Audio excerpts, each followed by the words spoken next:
Hello everyone and welcome. Also, no, don't stop, Reserve. Hello. It's fine. Hope you're all doing well. Hope it's a nice day. If you're gonna hear something, just go ding ding. It's just I'm making myself some tea. Don't have an energy drink, so time to do some stuff there. Yes. So we have a few side missions: the Bridge of Bone and Heir to the Nioh. So perfect time to make them because I think we unlock a side mission here later. And yeah, we need that. Also more levels, so we have stamina up.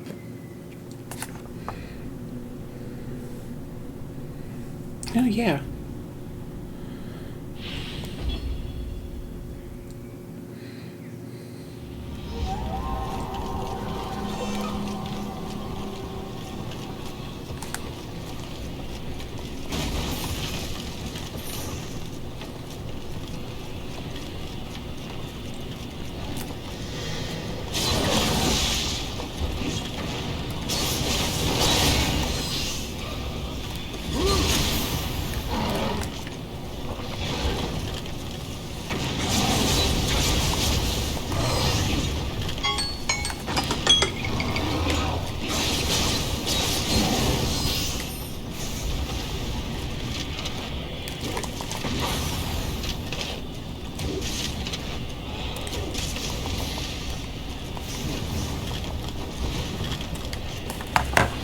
There we go. Probably shouldn't have jumped right into combat while he was doing. That was not the best idea. So, how is everyone doing? So just so you know, we're having a dual punch today. We're doing some Nioh now, and so Capcom decided that at point blank midnight here, at least, they're going to reveal the title update 2 for Monster Hunter Wilds, and I was like, okay. I guess that's the perfect time to go through that.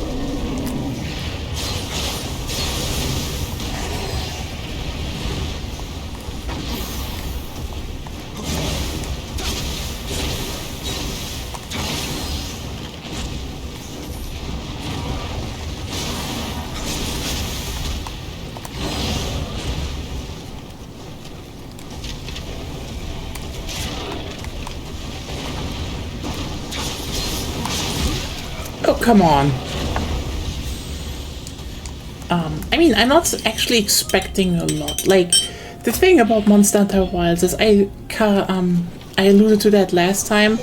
The thing is a little bit in free fall right now. As in, it's overwhelmingly negative on Steam right now. Like, you don't want to have your game be overwhelmingly negative.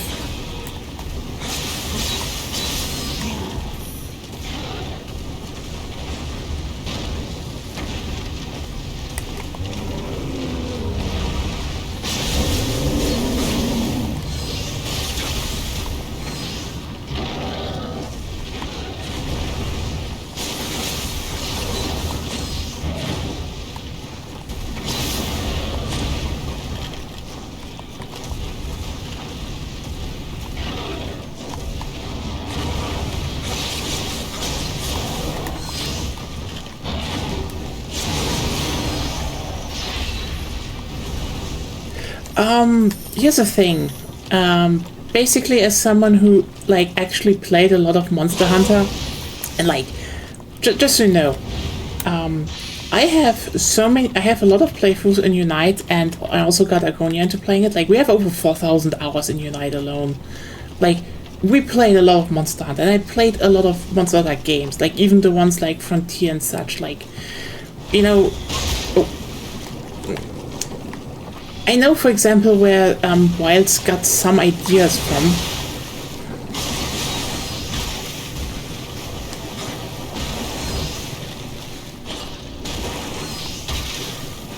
But like, it was pretty obvious to see what the problems were. Like, most defenses I saw of the game were just repeating buzzwords. And it's like, I'm sorry. The game just didn't have a lot of substance, you know? And this is like, and this is stuff that World already started. Like when I, for example, the thing about World was, it was already a very linear game. And it already had a pretty shitty end game. That is just a fact, by the way. That's like, the end game in World is not good. Like, especially base game. It's basically something that's only about grinding. Like, for example, you know, you need to grind armor spheres, which is bad. No, you don't need to grind armor spheres. You need to grind armor spheres, and you need to... Wait a second. Sorry, I died.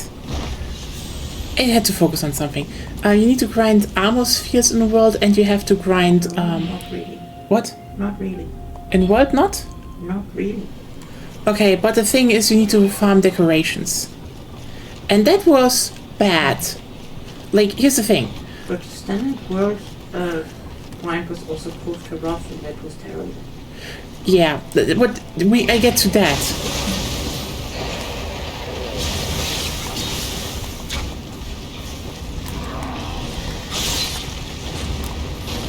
Okay, what is going on with this level right now?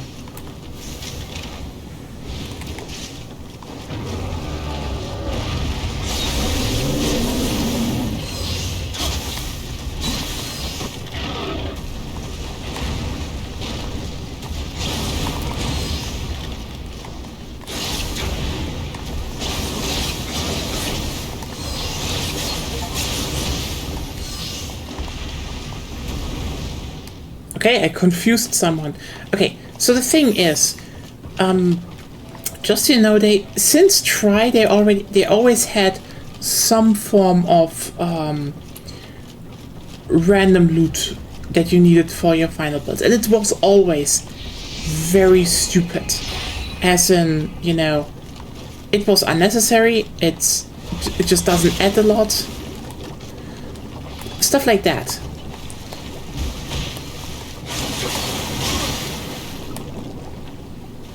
So you have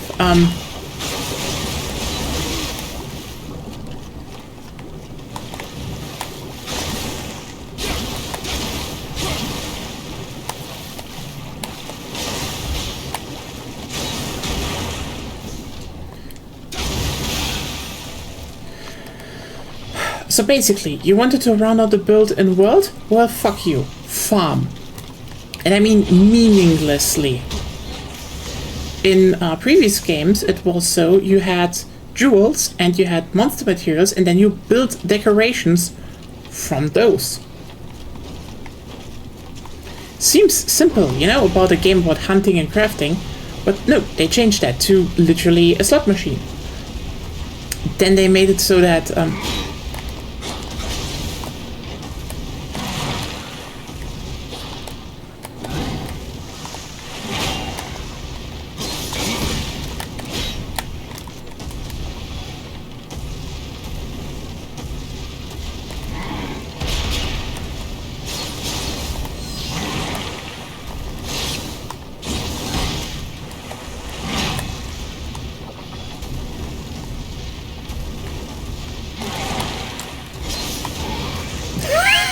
in the water. Nice. Okay, so basically that is one slot machine. Second, what now got more egregious is the fact that they then added stuff like, for example, Kulf Taroth. Kulf Taroth was horrendously bad in a lot of ways, because Kulf had the best had the best weapons, but guess what? They were random. So you had a gigantic fuck-off list of weapons, and only like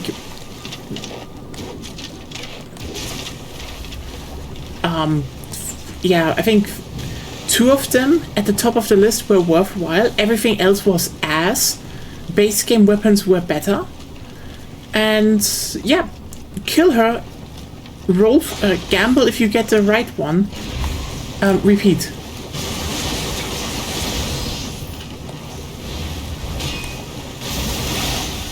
That was world. And that was already bad.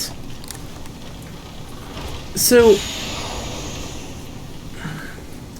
what happened then, and this is kind of a key thing here, they made an expansion. And the expansion was arguably good, except for, again, this beginning of the end game, because the grinding lands was just... It was just bad. Let's just put it like how it is.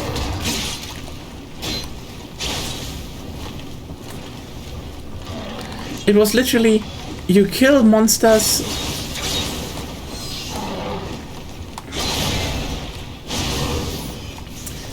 just to see the slot machinification of modern gaming. Yes. And the thing is, you killed monsters and in the grinding lands just to maybe get other monsters and get like a level, like... You leveled certain biomes. Yeah, you leveled... a max level that could be used over all the biomes. Mm-hmm. So you could at maximum have 2 biomes at max level.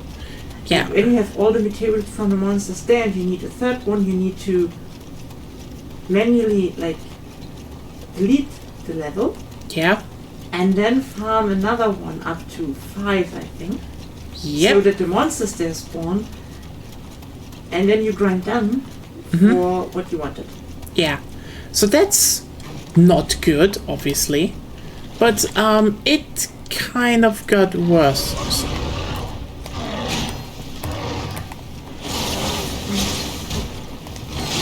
Ah, fuck. Okay, so basically, what we're looking at in Wilds is that You forgot Safi. What? Safi. Oh yeah, okay, but then they made Safi Jiva, which was another siege, but Safi weapons actually had one upside. They were Craftable. They were craftable, so for once, which is actually pretty good.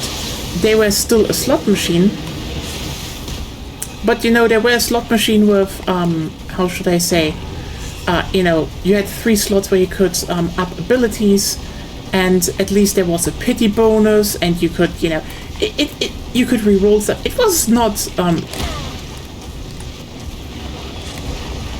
Safi Jiva was still not good, but it was better.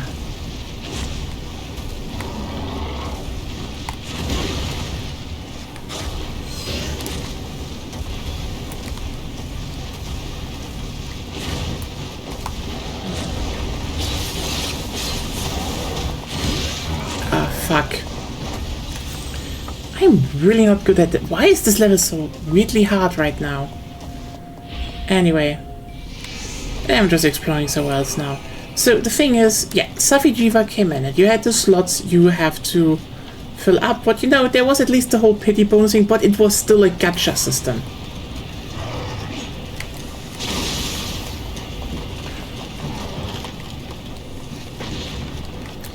Okay.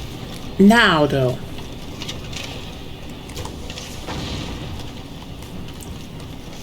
we come to Wilds.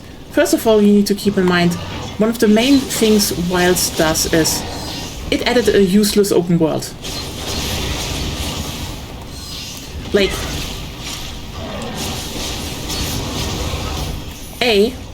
Wilds is just like performance-wise ass. It's just bad. Period.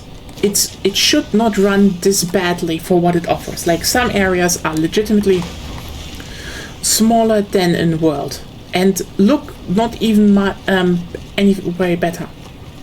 Just marginally at best. So that is point 1. Second of all, the monster selection and how they are set up is also not good. Like,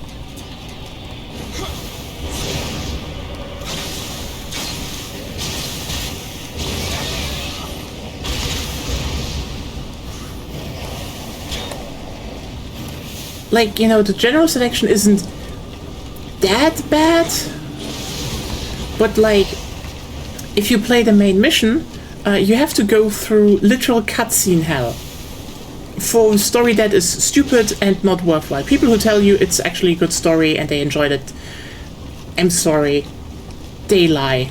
Like, I know this is a harsh word to say, but like, I'm not gonna mince words here. The wild story wasn't good, falls apart at the end, and I know, and every time you bring shit up from that, people are like, yeah, you're right, but, and like, why? If you can agree that shit isn't working out in the game, why are you still saying you liked it? It's like, you agree that stuff is bad, but like, anyway. It's a lot of, you know, people didn't want to admit something is bad because, you know, there is this thing in certain circles, I feel nowadays, that they have a certain, you know, stuff comes out and I can't, you know, be negative because what would my circle think? And no. Thing is just, yeah. Monster selection, but it's also smaller than World. So you have less monsters, you have, Not by much, but yeah. not by much, but you have less monsters than World.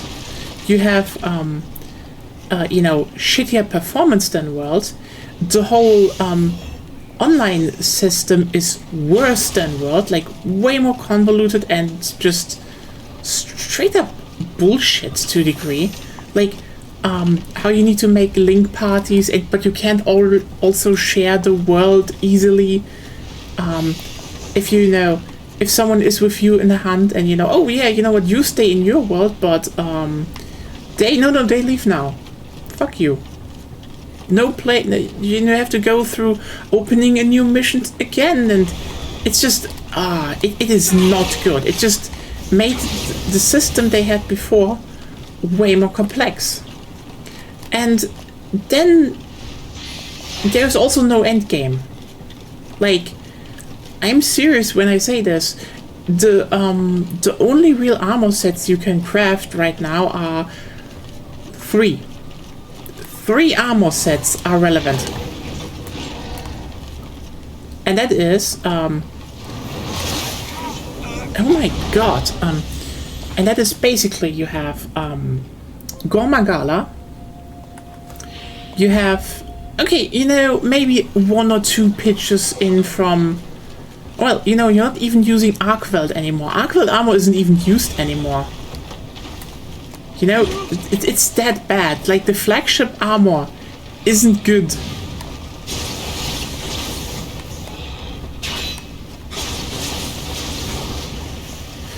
Then you have Zoshia, you know, after they finally patched that boss in.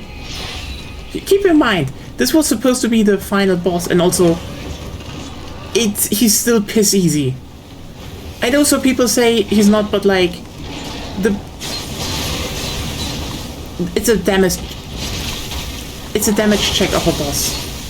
It's not, you know, it's not something that actually tests your skill. It tests, did you actually you know, build a fitting weapon in terms of damage. That's what it checks. So yeah, you have that, and you have well, now the Arch-Tempered Raidao, you know, which is supposed to be the end level stuff, and Arch-Tempered Raidao is piss easy. Wow. Did I also mention the fact that while they don't have that little, you know, it's just easy. Holy shit. Wilds is by far the easiest monster hunter out there. And this isn't meant in a, you know, oh, maybe it's more, you know, beginner friendly or something. No, it's just easy. It's like, you know, as much as I say sometimes, you know, they got too reactive in their fights, Wilds is just, you run up to a monster, you wail on them, and that's that.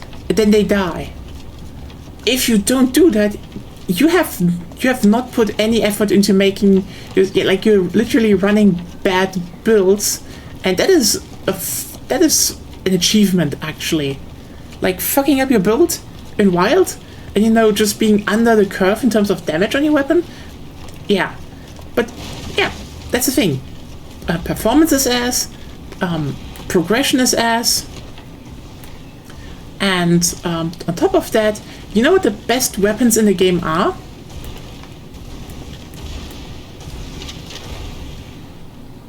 It's something called Artian weapons.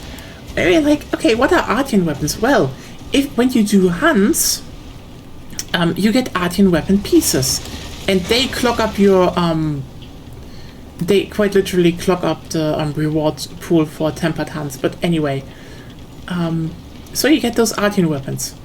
Yeah, 3 levels. Yeah, and there are 3 levels. So okay. I have a problem now. So okay. Okay, there are 3 levels. Yes. And 2 of them are worthless. Yes. So literally, you don't even need to like there are literal worthless weapons again in the game.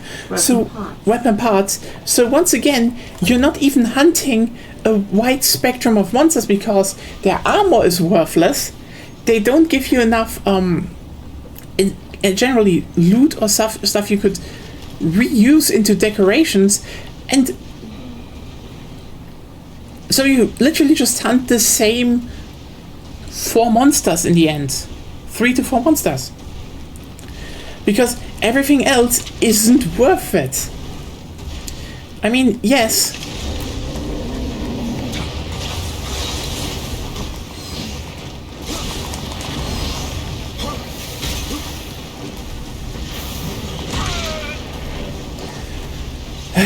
I should start being a bit more focused. Anyway, the thing is, Artian weapons are slot machines. And I mean, very stupid slot machines. Because the thing is, while with, you know, a Safijiva in the world, you were, you know, able to individual tackle all the slots. Now it's like, no, fuck you.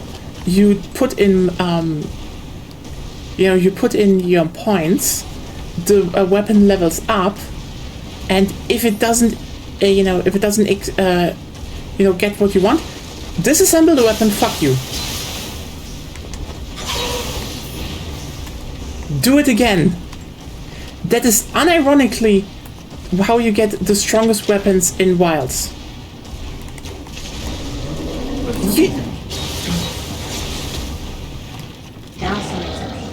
I'm not hearing you, by the way. Oh, I'm only telling that there are some weapon classes that have exceptions, like the gunmen, right? Yeah.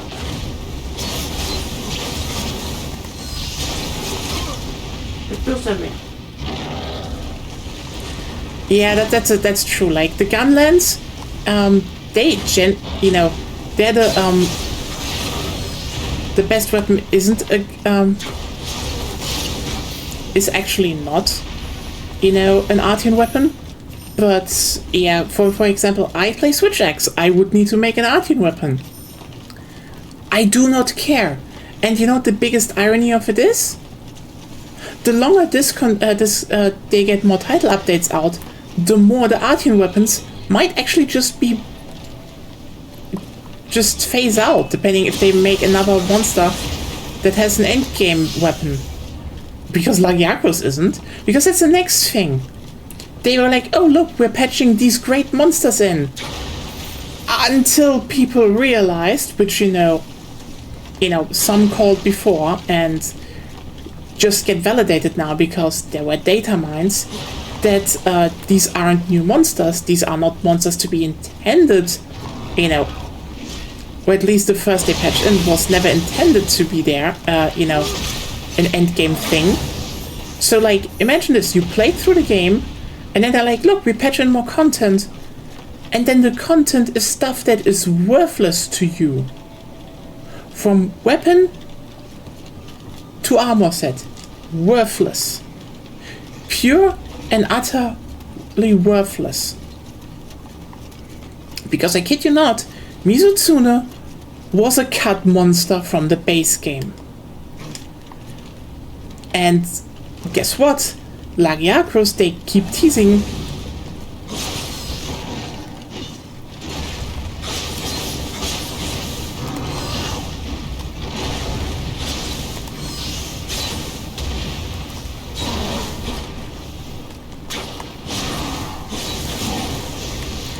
It's a never cut monster from the base game. And if they're teasing now, hey, look, Zeregios is coming, guess what? Yes, it's a never cut monster from the base game. Heidi ho.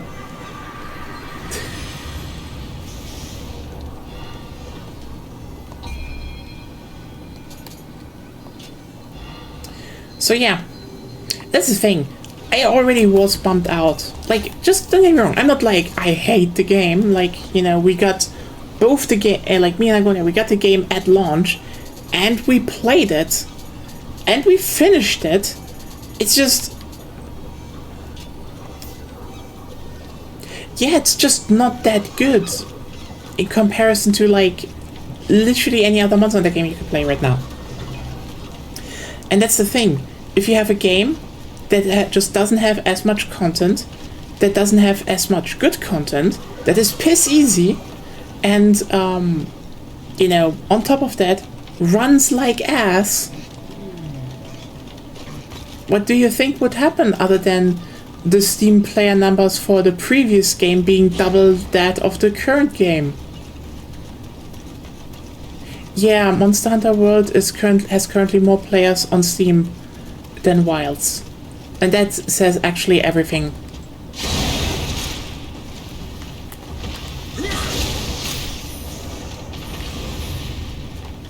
Anyway.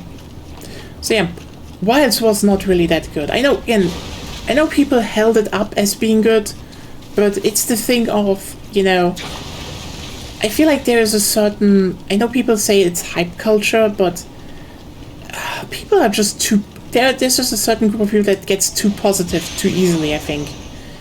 Because to a degree it's like, oh yeah, it's the new Monster Hunter, everyone likes it, my friends are playing it, and then you do not want to be the buzzkill of the group. You know, openly stating, wait, this isn't actually that good. And it's still fun, but like, I get why people are not playing it. There's just nothing that would keep you playing a lot.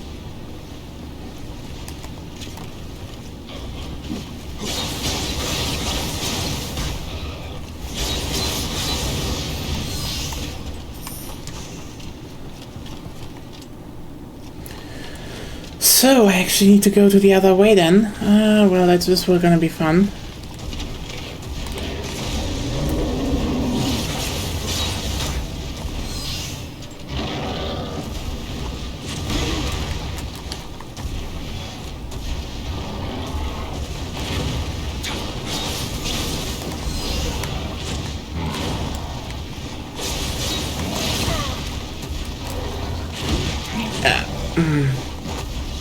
And it's so funny, someone actually tried to pull a "you just don't get it" on me, and it's like, what do I not get? I play this series since the first game. I play, like, and I mean, I know there are some people that keep claiming they did that nowadays, and it's like, listen, you know, that's the thing on the internet, everyone can claim everything, and like, it's pretty obvious who started with what, because like, there are a lot of people who started with World, and if people are like, no, World was the best, it's like, you have not played a lot of Monster Hunter games, did you? Because World did a lot of good things. It just did also a lot of things really badly. And Wilds just exacerbated all the bad things. But, I mean, hey, when the title update is out, for Monster Hunter, hey Claire, by the way,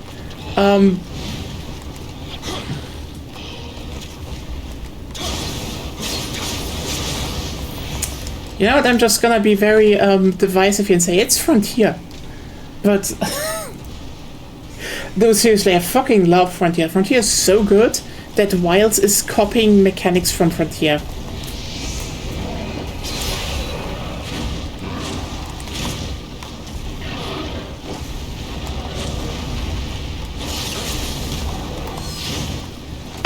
That's a problem then, because Monster Hunter was...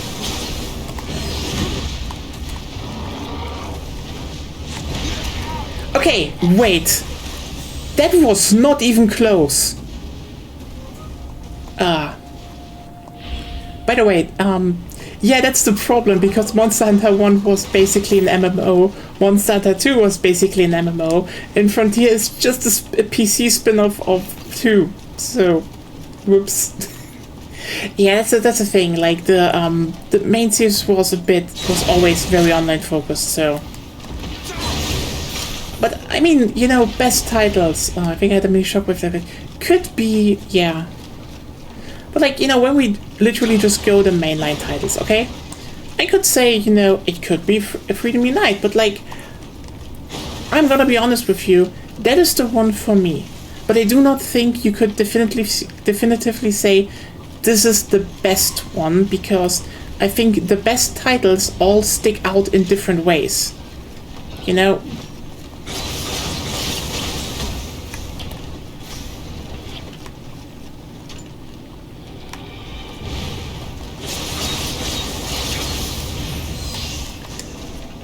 For example, I do think, you know, this,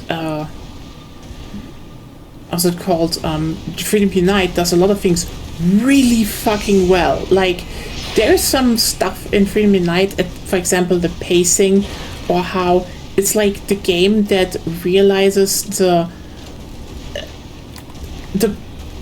certain mechanical progression, core mechanical progression in this series, like no other title.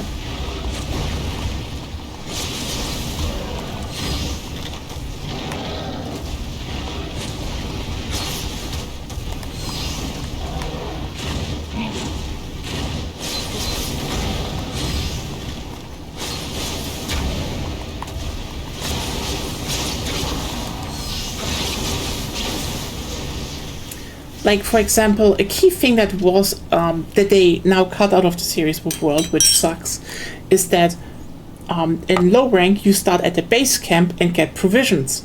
In high rank you just get randomly dropped onto the map without, you know, getting the map item and provisions, and you have to deal for them for yourself. And Unite then, in a twist of genius, brings back the original areas from Monster Hunter 1. So, you know, Freedom Unite up until that point is the desert, the volcano, swamp and jungle from the second generation. But in G rank you also have the old versions, aka desert, jungle, volcano and swamp from Monster Hunter 1. And this is clever because, you know, you maybe remember them, but they're new to him, and so suddenly you have the third stage of everything. You get dropped randomly into a map that you don't know, and you have to scout for yourself. It's actually reconnaissance and learning as you go. There's also, you know, the Great Forest from Frontier in it, so like there's a lot of stuff to do there, and it's cool. Like, you see what I mean with only really how's it called? Only really Unite does that, and in that regard it's really good. And also it has some of the best monster selection when it comes on, you know, on the end. Like, yes, it's missing Brood Wyverns and Leviathans, but that's that. Then you have what? What did you say? And then you have Portable Third. I think Portable Third is like, okay, Portable Third has an amazing monster lineup. It has just, I mean, you know, it's the third generation areas. They're great, yes. But then you also have stuff like just the best village. Like, one of the key features that Portable Third has that no other Monster Hunter title has is you level the guild hall. Like, instead of, you know, oh, you just go over a certain rank or maybe do something and you get like better food. It's literally, you're a bathhouse, and the person running the bathhouse gives you missions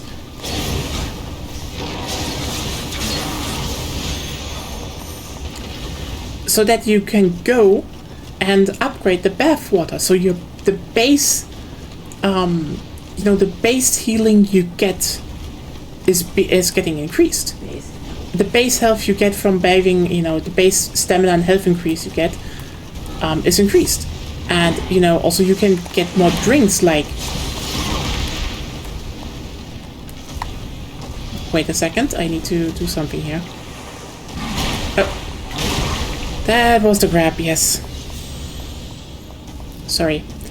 So then you can also unlock more drinks. So there's like a whole side thing besides just doing, you know, the main missions to just unlock more stuff. And then you also have like the best farm in the series in it. It's like how you level up barewater. Well, I think it's kind of implied that they put oils in that they extract from monsters. Oils and also access to certain springs.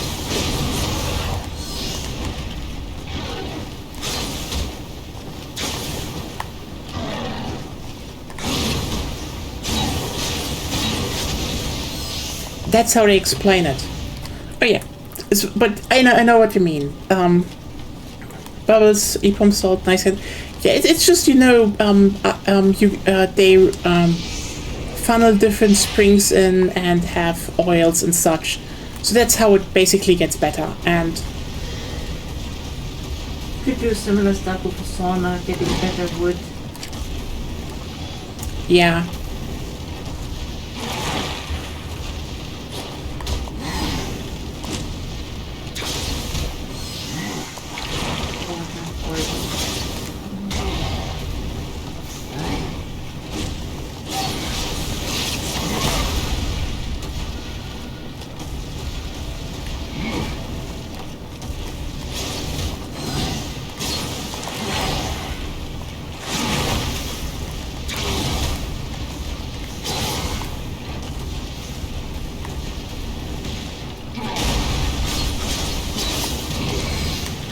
Go. Unhorizontal goal mode. I don't know. Probably still a bit. But yeah, that's, for example, that's why I say Portable Fur just does that part so good that I'm just like, okay, what else is there actually? I'd say, you know, okay, here's a hot take. I would not directly put how's it called? I wouldn't put Try or 3 Ultimate on that list, sadly. They're great, in the sense. Try has one very specific thing. I know. Underwater combat. Yeah, underwater combat, and especially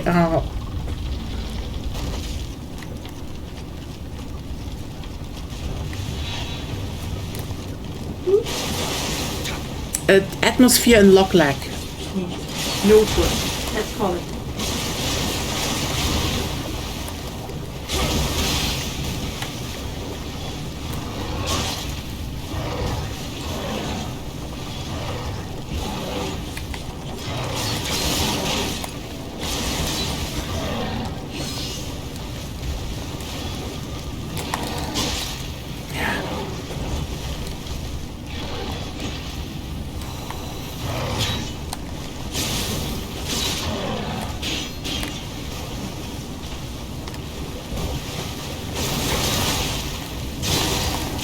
Ah, fuck.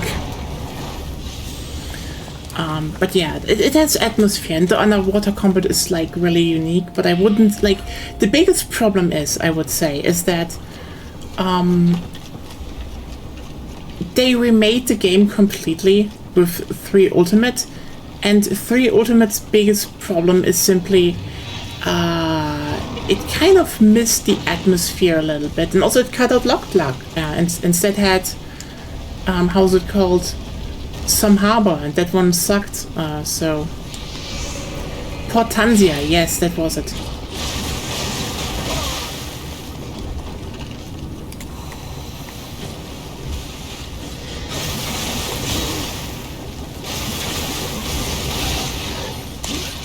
Oh, come the fuck on!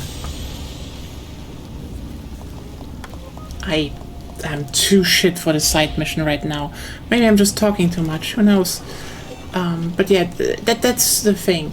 I would say my top 3 to a degree, and like, okay, honestly I would say 4 also does more with the story. The problem is just if I look at that generation,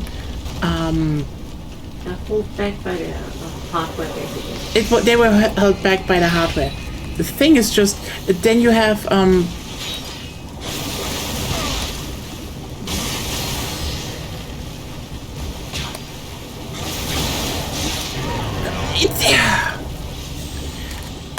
you know what? I need to focus on this one right now. The thing is just then there's Monster Hunter Generations Ultimate. Generations Ultimate is just like, I mean, that's the problem. Is it the best?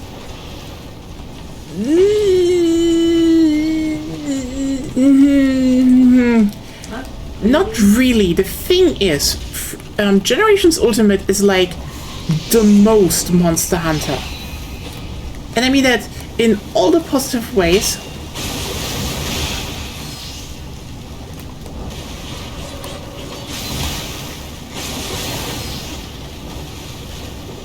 But,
no! Okay. Why are they still spawning? I have the flames up. Anyway.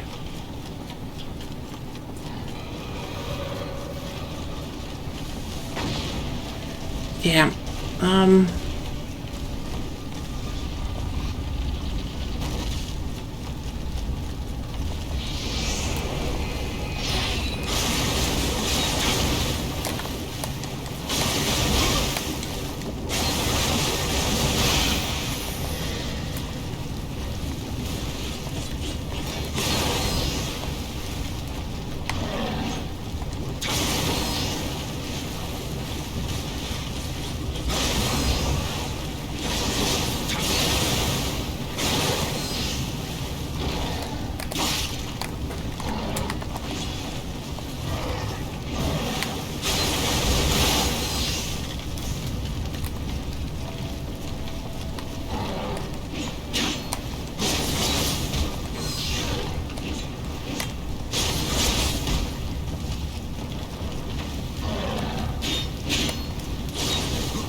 No,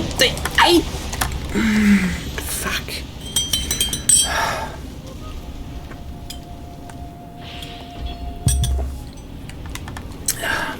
Yeah. I mean, honestly, I do like what they did with William.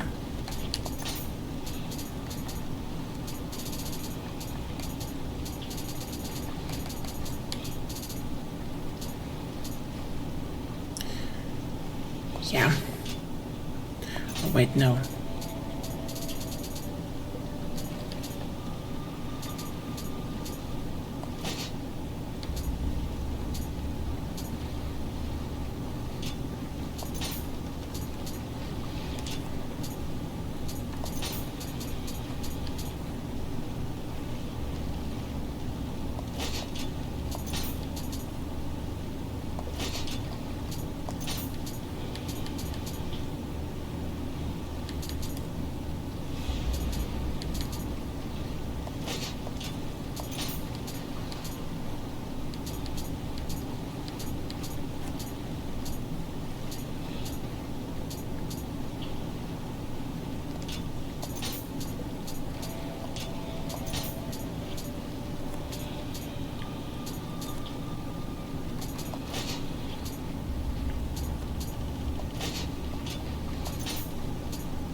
No! Ah, fuck yeah, I need to fight the Tengu. Oh, God.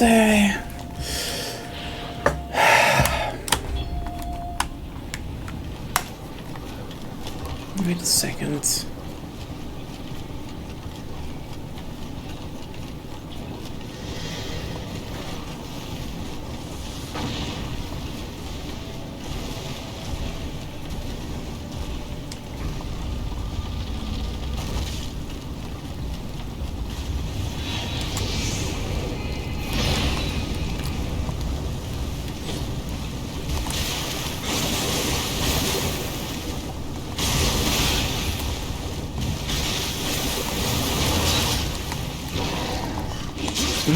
Fuck. I was so greedy there.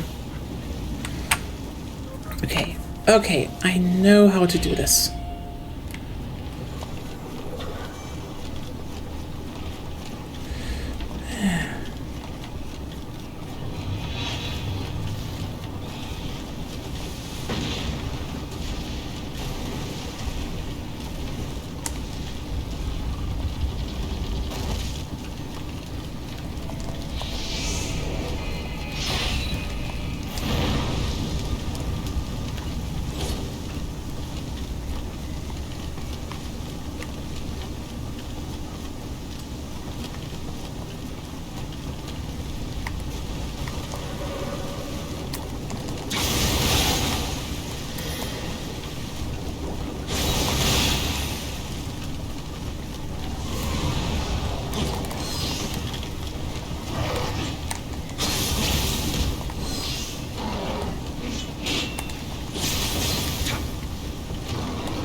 I am definitely not in the best headspace today.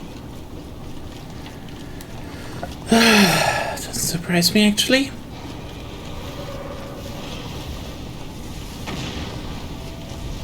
Maybe I should not have just gung-hoed for something like this.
No,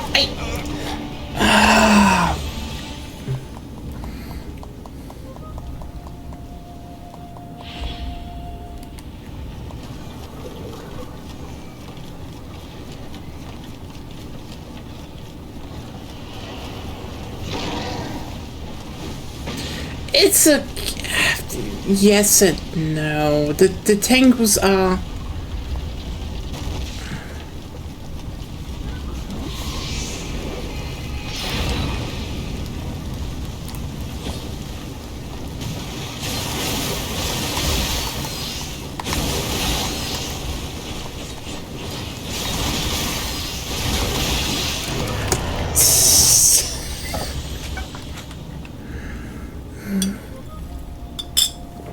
Shit. Oh, God. Can't even talk about Monster Hunter now. I have to focus and I'm...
Okay, you know what?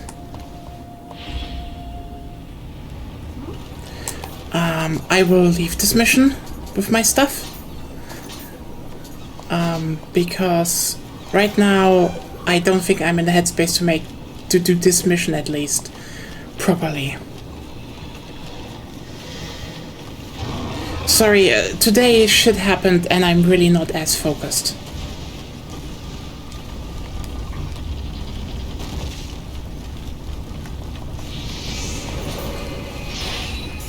Which is like, if I can actually level a bit and such, this wouldn't be a problem. Like,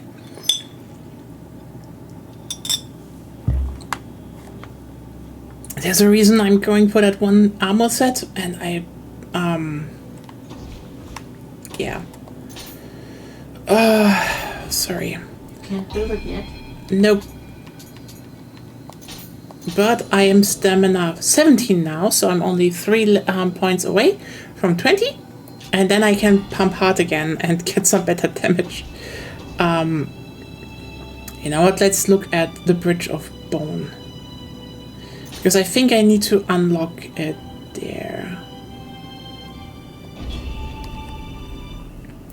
Thanks. Yeah, Monster Hunter Generations Ultimate. I would put it up there.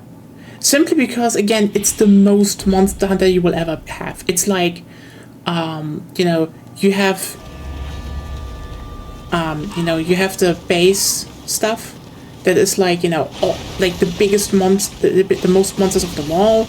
You have a huge amount of areas, some new, some old. I wish actually they had the 3rd generation in there as well, so they could like actually stagger like 2nd, 3rd, and 4th generation areas a bit mixed throughout, you know, from low to G rank. But that's that. This isn't like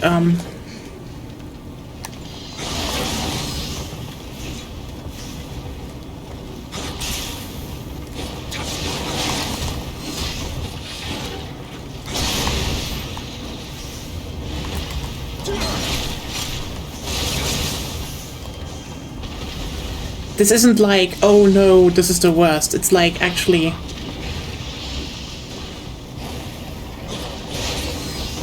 they have some of the best new monsters also, like,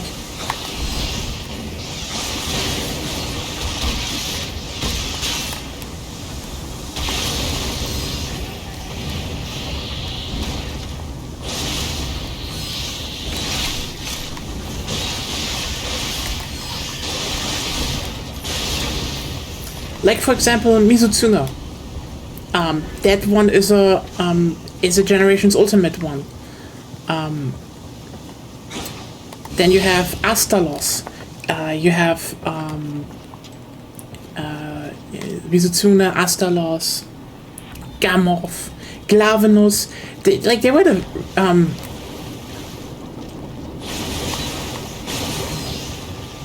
were the fucking how's it called? Flagship ones of the game, and holy shit, they are great. I don't think like a lot of the flagships afterwards were even close to being that good.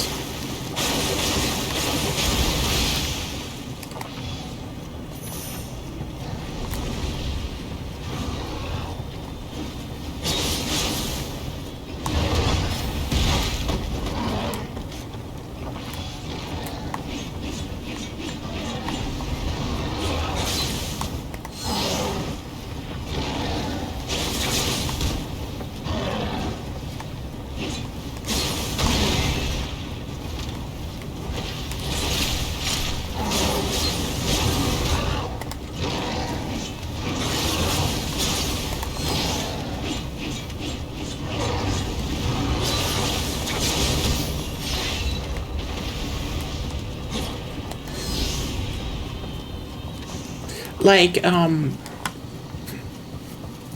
you also have stuff that's, I mean, you also have the Deviants, which was also a great idea. And not even starting on Hunter styles. Holy shit, were they fun.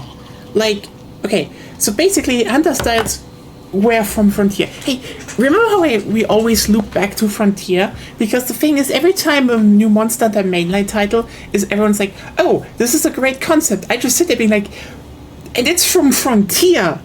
So guess why I'm saying Frontier is kind of the best? It's messy as fuck, don't get me wrong, but yeah.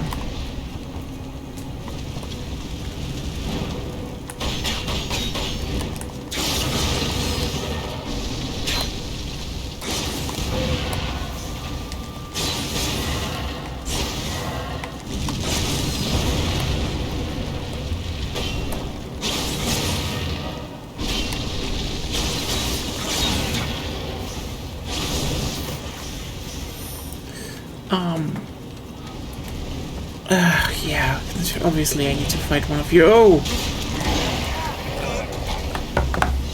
Okay, that was bullshit!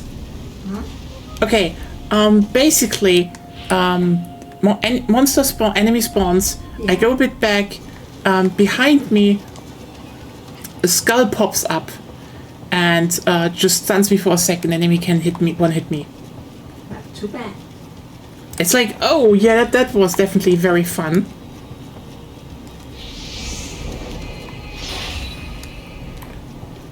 Oh wow.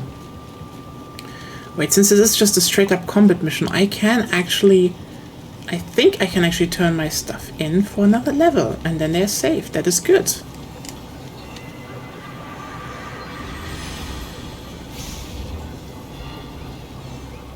Or not.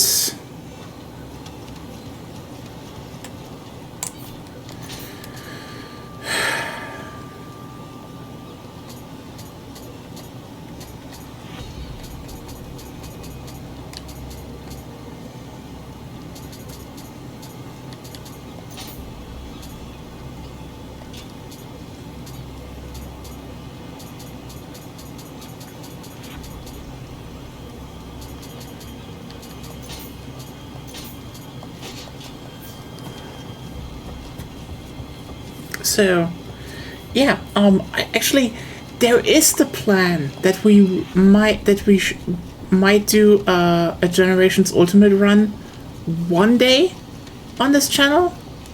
No promises though. This isn't like, oh hey.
Nice.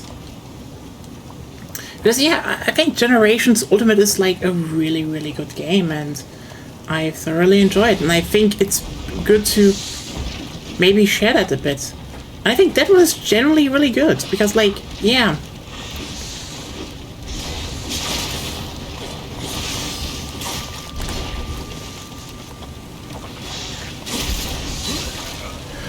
Oh, fuck. Okay, now I definitely have to get there. So the thing is, though, about like what I find always a bit interesting is, especially when we talk about new versus old, quote unquote new versus old Monster Hunter, but like World is now also, oh god, World is from 2006. It's almost 10 years old. Good lord.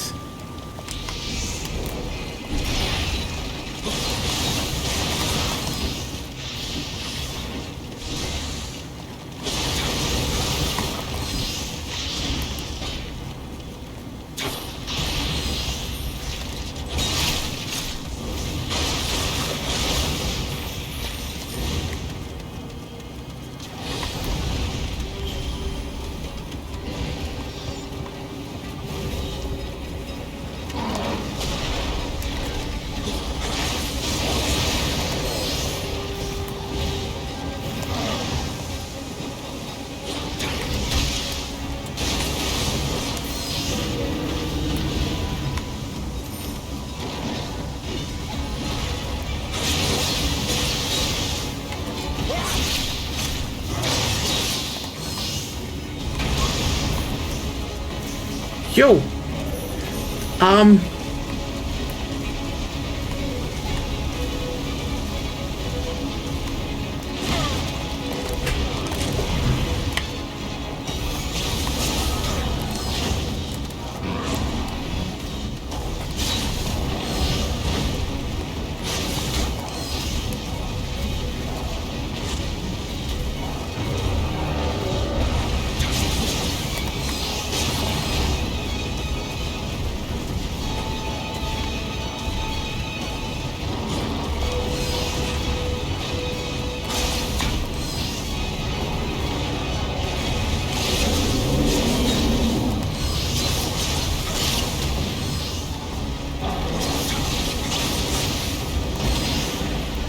There we go. That's what I like to see. Mission complete. Anyway, yeah, I think what I also hate is the fact that people are like, oh, some people just like modern Monster Hunter. First of all, or I couldn't get into old Monster Hunter. First of all, I will always say the biggest problem Monster Hunter has is, it's just incomplete. Yeah. It's like, first of all, the old games are literally read the fucking manual. Like, duh. But then people are like, oh, it's so stiff. And I just sit there being like, no? Like, okay, the animations are rougher, but like, the irony is that the comic flow of old Monster Hunter titles is much better to read than the newer ones where, animations overlap and signifiers aren't as clear anymore. And also, there we have it. The conspirators. There we need to go. You have like yeah, they're stiff, but like it's always so weird when people say I can't play this game, and it's like it's the same when people say, oh, I can't play Half-Life because it looks ugly, and I just sit there being like, first of all, no. It like for the time, Half-Life looks still great. You can read everything. Second, holy shit, Half-Life is not hard to play. Like there's a weird elitism around graphics in some that people do, and it's like so weird that this is like the main reason to not touch old games. But like, it's still that's the thing. Seems more like a mental blockade than an actual blockade. Yeah, it's like old games still look good, and like graphics. Here's the thing: if the graphics, okay, there are shit graphics, okay, where you cannot really read what is on the screen, and then there are simplistic graphics, but you can still very easily determine what is on the screen, and most games are like that. You know what? At that point, I say they have to get over that, because everyone says, "Oh, I didn't grow up with them." You're a snobby asshole, because then it's like, "Oh, I just can't get into that control scheme." No, that control scheme is a little bit weird, and you do not want to do the bare minimum effort to learn a little bit. That's a good example. I never grew up with Dwarf Fortress, and yet you love it. Here's the thing. Here's the thing, Claire. To a degree, you're right. But, and I'm gonna be very specific here. If people want to talk about these games, and a lot of them do, and always just say, oh, they're outdated because they're old, which they aren't. Like, again, for example, Half-Life just looks old, but plays really well. Like, that is my main problem with Black Mesa. I'm not gonna shit on Black Mesa. That was a passion project by a few people. But Black Mesa plays like Half-Life 2. Half-Life 1 has simply the better gameplay loop. But you do not know that if you simply say, no, this game just looks ass, so I won't touch it. It's like, that is to a degree arrogant. Like, it's the same as saying, the CGI effects in Jurassic Park are not that good, so I don't watch it. Oh, they didn't touch up the lighting with CGI effects like they do in Marvel movies, so I don't watch this movie. And it's like, old movies also don't get better, but, if someone would say, oh, this old movie just looks ass because, they didn't use CGI for the monsters, we would say they're assholes. Yeah, it's not like you need to watch them, but the reason for not watching them and then still judging over them is kind of... Yeah, that's the thing. But, like, the biggest problem people have with old monsters is just, like, imagined. Like, seriously, most of it is imagined. It's like, if you just put a bare minimum in, it's like, oh yeah, you would get it. But also, I feel that way about, like, N64 graphics, but I know that's just an aesthetic preference. Everyone loves those games even now. Honestly, some N64 games look great. But it is okay, honestly, the N64 is such a fascinating console because even the people developing for it didn't fully grasp it. That's actually a very interesting thing. Like, there's a channel I watched a while ago where someone actually went and removed optimizations from Super Mario 64, and the game ran better. Because turns out there was performance, there was stuff in Super Mario 64 they thought this would help with performance, and no, it didn't. Yo!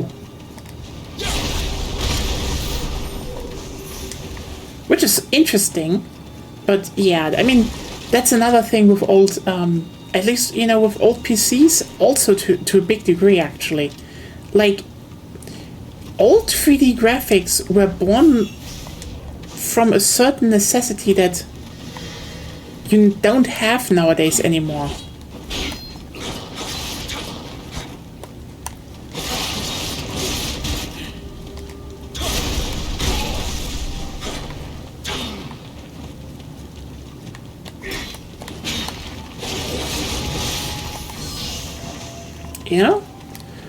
But yeah, I do like the N64. It depends actually heavily on the game. Like, I think some games do look great and some look kind of ass.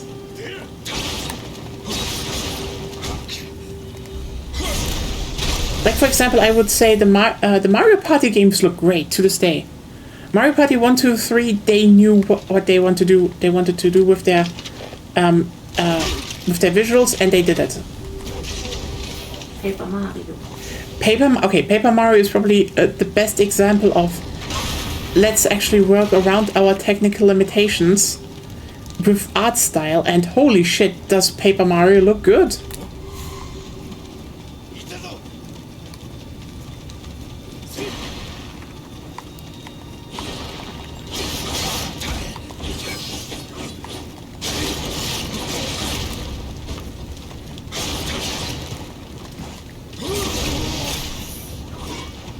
But on the other hand, I think Super Mario 64 also looks still pretty great.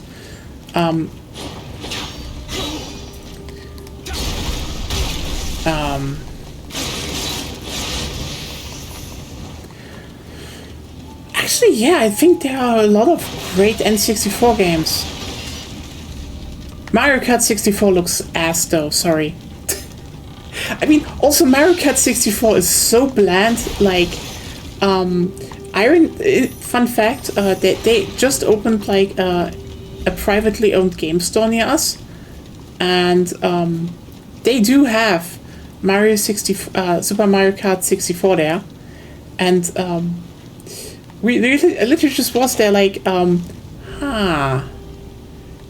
like if I grab 64 and maybe I don't know, a copy.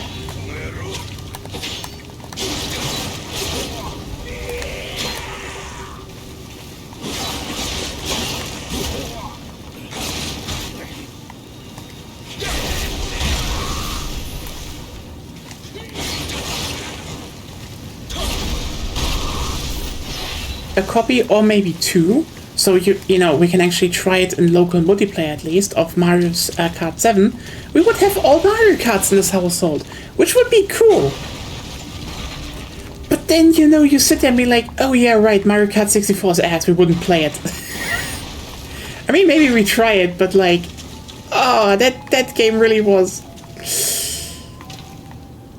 Mario Kart 64 really didn't age well. Is what I'm saying. Well, even back then, it kind of was. I mean, I'd say the best Mario Kart 64 has to offer, and I unironically mean that, is the fact that, how's it called?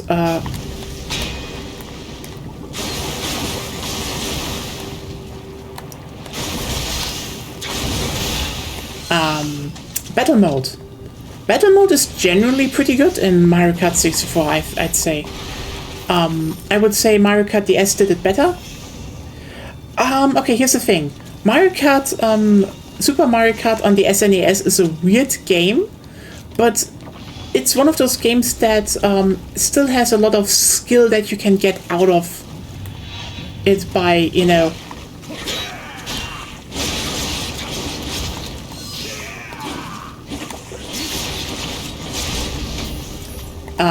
by merit of just the mechanics being pretty good.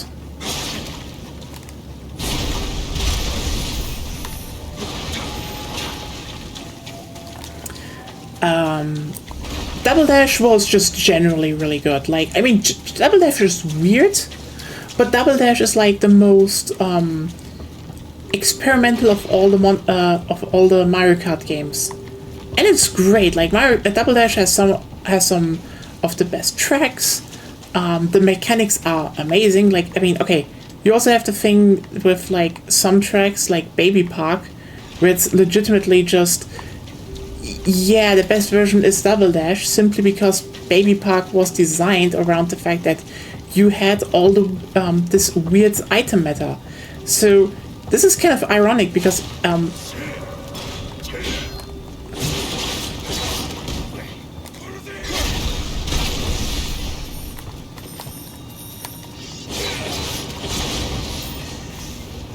I think Baby Park is probably one of the most remade tracks in all of Mario Kart, and I find it so weird because it doesn't fit any of the games, you know?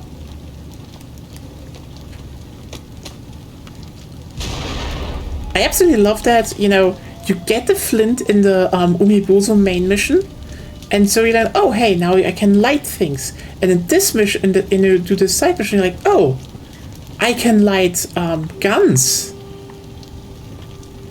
That's neat.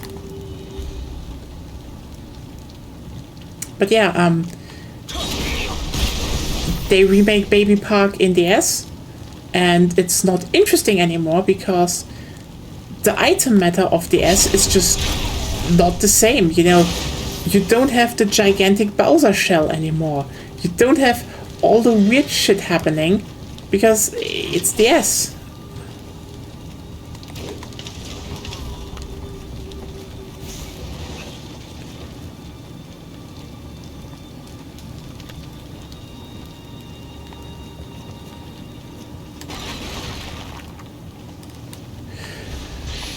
yeah, double dash, great. Should have maybe brought that back, but I mean, hey, now everyone is pissed about world anyway, so... Kodama! I mean, the S was just like the overload in content. And a great one, like... I think still the S is like one of the best Mario Karts to this day. I would say everyone has their own... Yeah, but... Oh no, you know, Claire. I don't know if you played it, but... people are rightfully pissed about online now.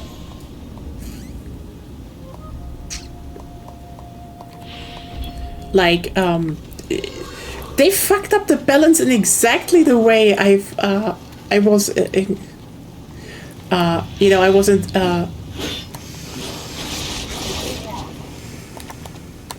you know, I was already calling it for, but like, I feel like World is one of those games that, you know, the people that play it right now actively, they are pissed.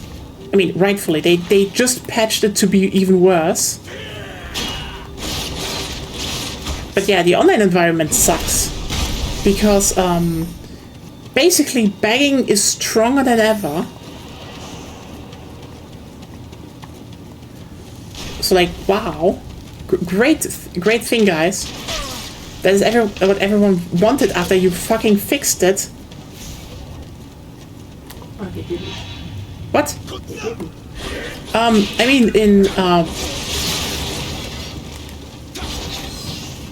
8 Deluxe, they, what? Not the same team. Okay, that's the thing. 8 Deluxe was patched by a different team than that made World.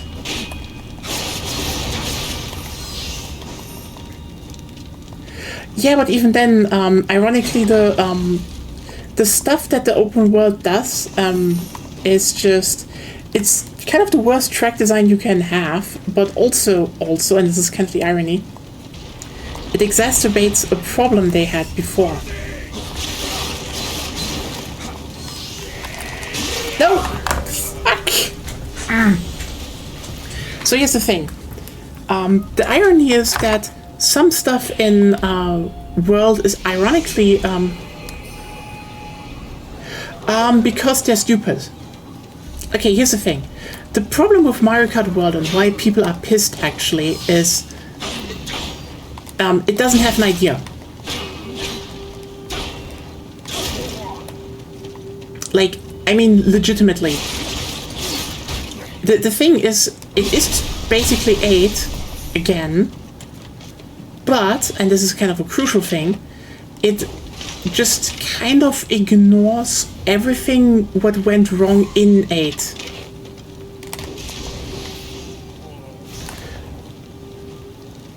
And the main problem. And also they, you know, they didn't really have an idea, so the answer was open world, you know, without thinking about, hey, open world is actually not an answer to make a new mechanic for a game. Open world is the beginning of, okay, we want to do that. What kind of mechanics do we want to bring into that?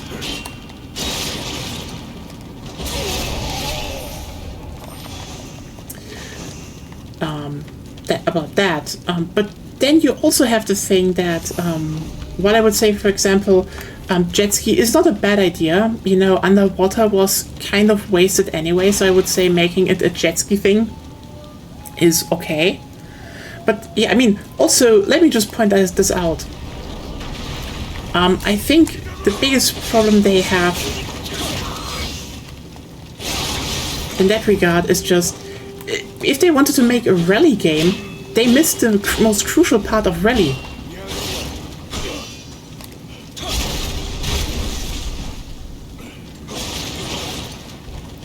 Because the thing about rally is you do not drive on predetermined courses. You do not drive with, you know, continuous surfaces. You have to adapt. But they didn't do that because they didn't want to, you know, do new, you know, driving feeling, so now you just have extremely wide stretches of road, and yeah, not much going on in it. Then you have other stuff like, but yeah, then the other thing is, oh hey, they actually nerfed some items from 8 Deluxe. And yeah, I know this is shocking, but the Banzai build, the lightning, I think even the lightning, Banzai build, lightning, and some other stuff have all been nerfed. However, this just makes that, you know, if you have mushrooms, they're just better now. But also, what is on top of that, yeah, that's another thing. But on top of that, what happened is they had an interesting knockoff effect in terms of design that you could have actually seen miles coming, you know, if you saw what, you know, remember that. As I said, there was a different team fixing Mario Kart 8 Deluxe, and they did two very, very specific things. First of all, they changed where items appear, so bagging wasn't as useful. That is number one.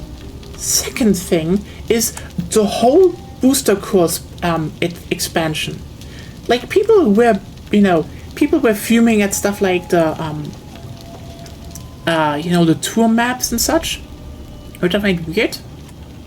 But like, here's the thing: in terms of layout and in terms of design, a lot of the maps they added either did things like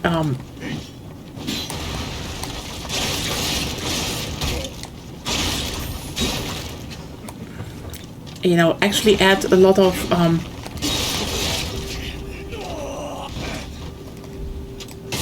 and they were like no more underwater maps, which is actually interesting because you have a different traction underwater.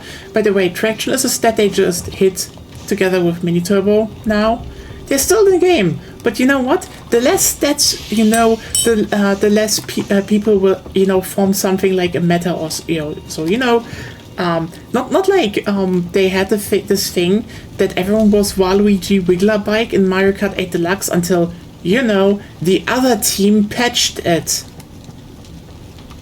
Anyway, again, you have items that are better, that are worse now. Like, actually, most items through the just are worse now. But you're like, but why is it then that bagging is as strong as ever? Well, remember the thing I said about tracks. The thing is, one of the key things that 8 Deluxe added with its booster course pack was more tracks that had less open areas to drive over. That is actually such a crucial distinction, because, see, if you look at a Mario Kart track, okay, and you have, for example, a curve, but let's say the curve has a pretty wide sweeping arc, and there's like a big, how's it called? There's a big field in the curve.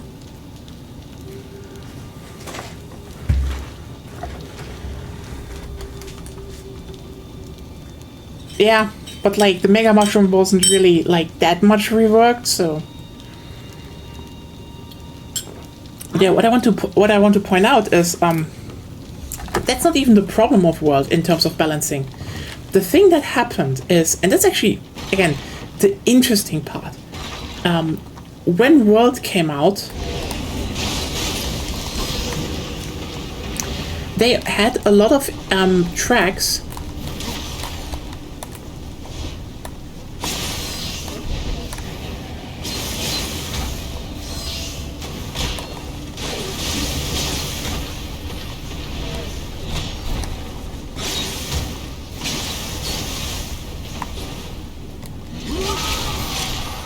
that had wide open areas. So bagging was really good because, you know, you could just take shortcuts with stuff like the gold mushroom. That was just really, really strong at that point. And makes sense, right? You know, so you didn't actually need to be at the front a lot because also you were spammed with the blue shell, which again they fixed. Like not that the blue shell is gone, but like also you had in 8 Deluxe now the option to just disable it and just say, oh yeah, I want this item in the game and not this one, which is cool. Even though I would say for regular online stuff, they reached a point where I would even say the blue shell was acceptable. Because again, it didn't happen as much anymore.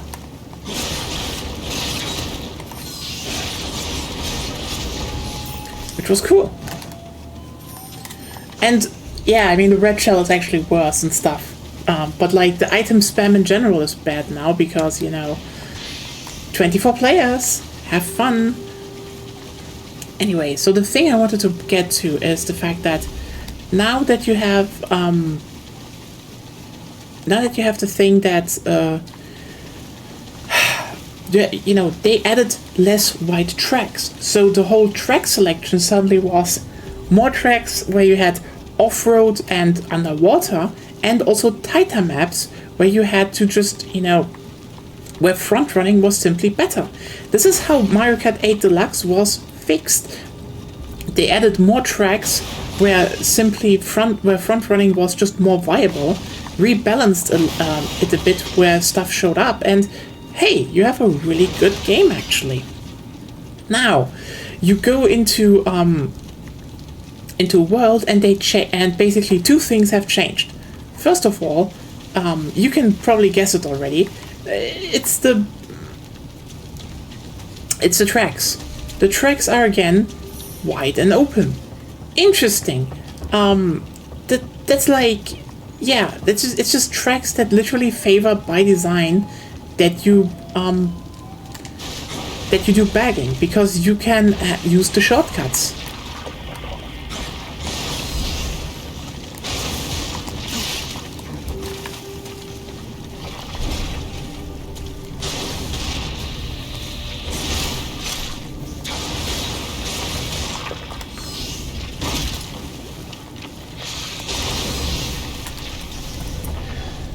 And if you have it, then that you know, for everyone who doesn't know, in World, it's like if you drive a Grand Prix, you don't drive the track 3 times. You actually drive. You drive the first track 3 times, then you drive to the next track, which counts as 2 laps, and then you drive the track 1 time, which sucks. And you have to do this in online mode as well, which doubly sucks. And then okay, and what happens next is actually even funny because like the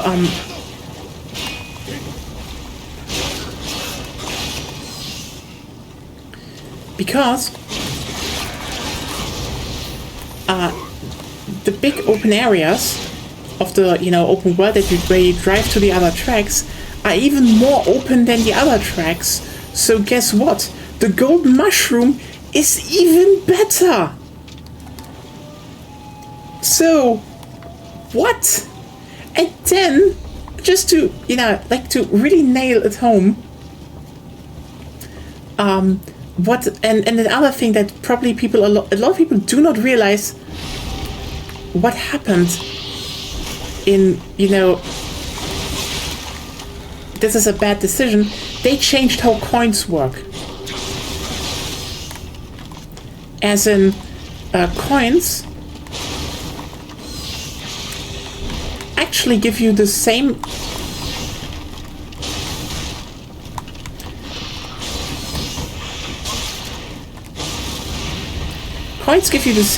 speed boost in the end as they did in 8.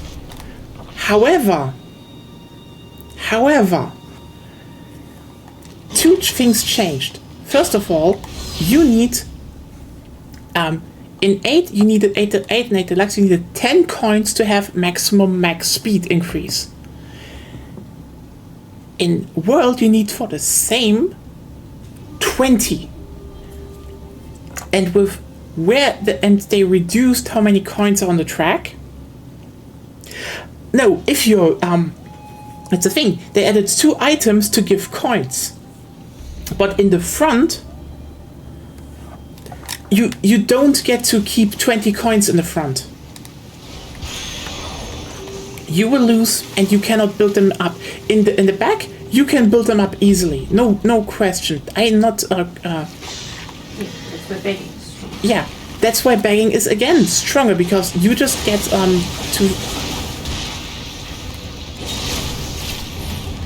to where you want to go faster, simply because, well, yeah. In the front you lose it, so you just drive slower than everyone else. But they then also what they changed is that so everyone basically maxes out at a different level of, how's it called? They all max out at a different level of max speed increase. Meaning, and this is kind of interesting, because the curve for cars with high speed stats means when you reach 10 coins, you only have you don't have half your speed, half of the speed increase you can get. It's more of 1/5. Meanwhile, cars with low speed stat then have the inverse happen. So you only need 6 to 7 coins to actually reach the best type of max speed you can get, because afterward it just flattens out. So first of all, know that. Second of all, this means the cars you want, that you want to go vroom with so fast, so front running, are not that good with coins. So you want to have lower speed stat cars, because then you need less coins, and even then you get more coins in the back. You see my point? Wow, they have this long knockoff effect on people just don't vibing with the multiplayer, because it's a lot of small things they probably, a lot of people probably don't even realize. People can say begging is strong, but then it's again, a lot of the items are weaker, one-to-one the same items are weaker than in 8 Deluxe, but then you look at what they're doing, but then you look at the other changes in the world, and they accumulate to, actually, no, begging is still really strong, because you still have the, the pre-rework item spread from 8, from the old team, where bagging was really good, and so you can just spam golden mushrooms, because you have a lot of, you have a lot of shortcuts you can just exploit, and it's yeah. And now they put out a patch, and I kid you not, because one of the things in online that was the case was, when you were in a lobby and you finished a match on a track, people could say, we want to do this track next. If it was nearby, you have to do the whole Grand Prix thing of driving through the track, so you just get one round on the track. So everyone spammed random, because random can give you a track somewhere else on the map, and you can drive 3 rounds. So Nintendo changed that it will always give you a nearby track, and you have to drive there. People literally are just leaving the game right now. It's funny. Yeah, it's 8 Deluxe is a great game, because it learned from a lot of stuff the series did. And again, there was a second team working on it, and they did a great job.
There we go.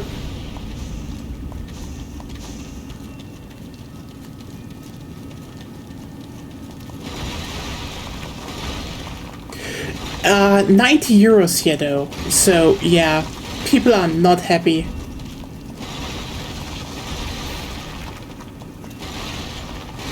It's great console launch, I'd say. Going great, Nintendo. I'm honestly not like, I was really thinking if I should maybe get it, simply because, you know, I'm streaming here. I have my Switch in my streaming setup. Well,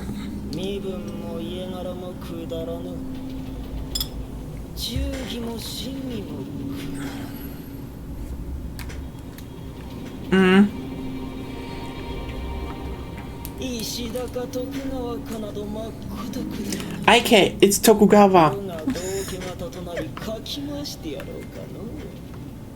千年先まで世の悪名が響こうが構わぬ。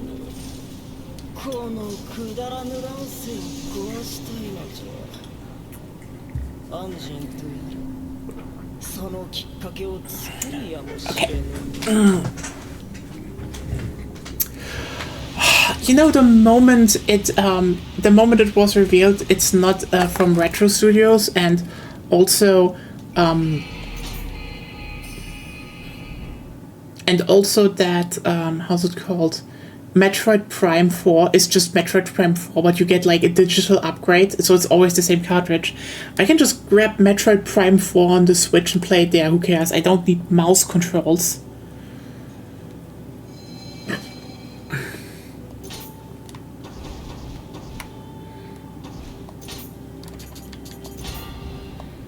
Okay, blacksmith.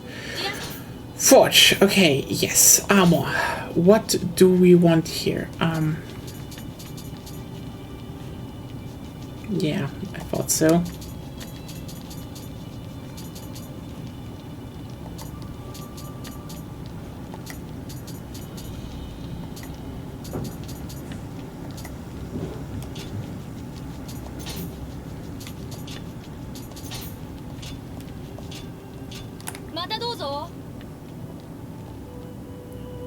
Yeah, but like, that's the thing. I don't know if I will actually,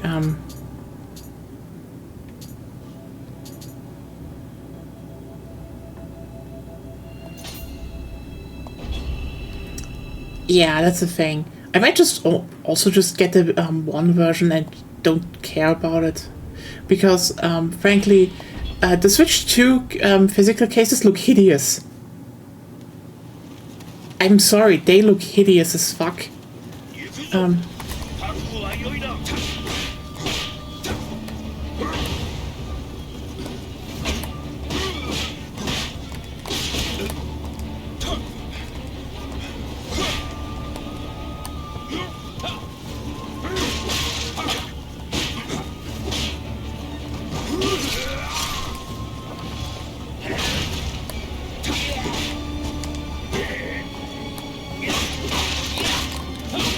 No. Yeah. Like, I think, is it so funny how people say this one is going to be the biggest, you know, console ever, and like, no.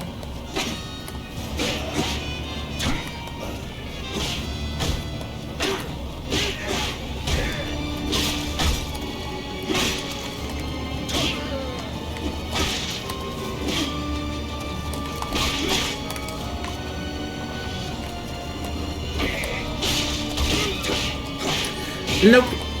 And I can tell you why. The people that bought the Switch were basically in a...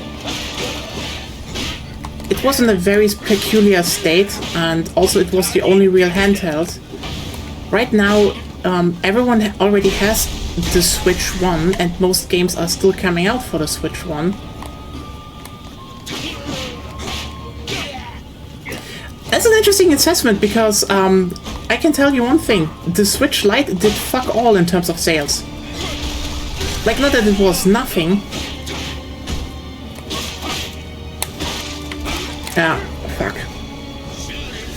but the majority of people kept buying the Switch.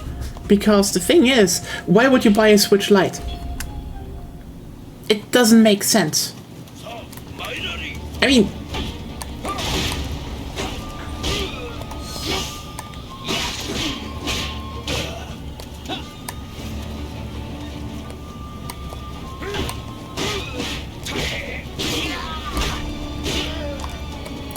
Yeah, that's a... But then again, the Switch one also was sold and bought mainly... Okay.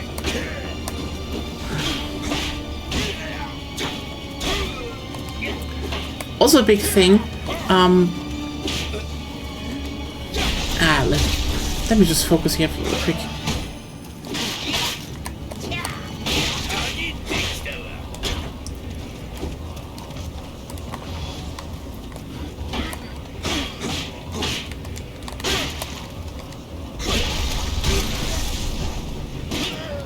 Let me bully this old man first.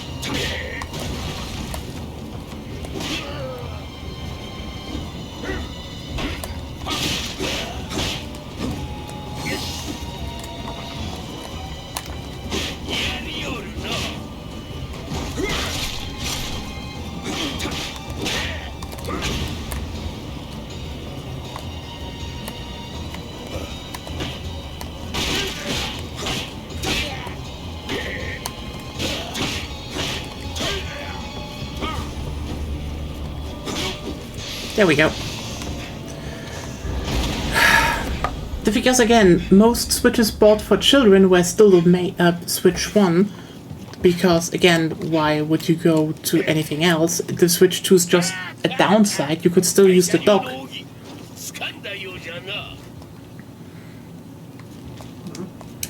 I mean, here's the thing. Look, most people didn't play this. Like a lot of people didn't play the Switch in also only handheld mode. You could just put it down and make it a small controller, and then it's perfect for children. And similar things will happen with the Switch too. But also, interesting thing. The main demographic that bought Switches wasn't children. It was just one of those things that people bought because hey. Mario Kart 8 Deluxe was really popular. Like, holy shit, Mario Kart 8 Deluxe was so popular, actually. That sold so much. And, that's what people got it for.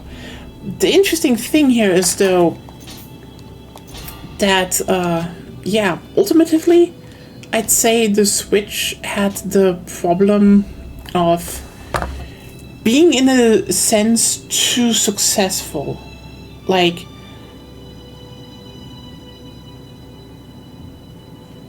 how should I put it?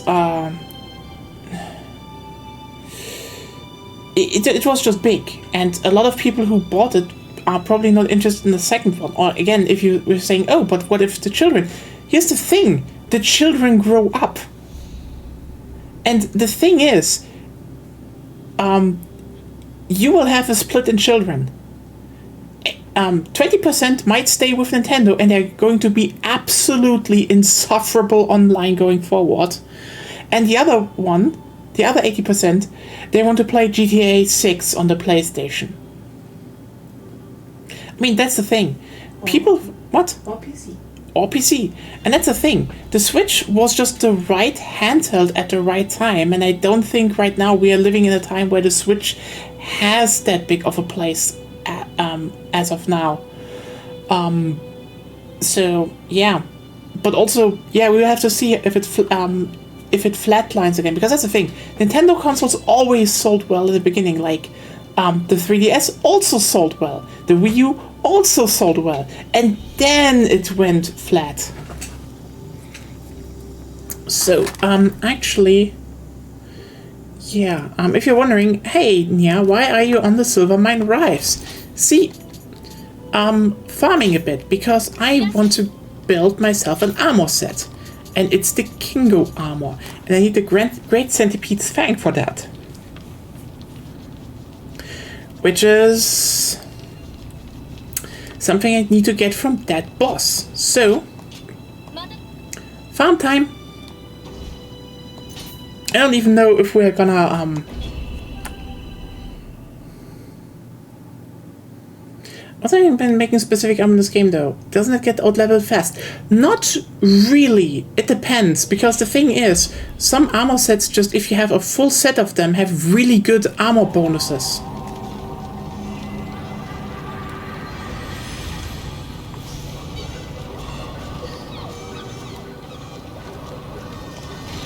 So you can actually start with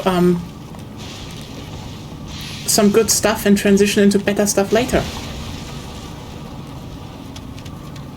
That's why I'm doing this right now, because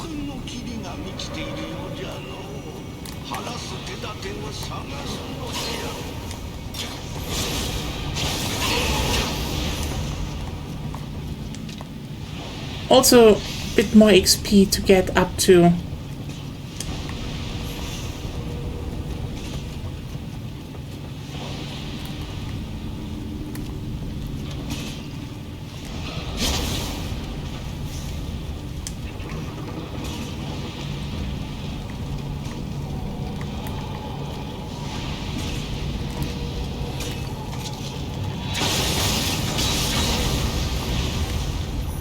Oh! Also, I can do this. Very important. Kodama time.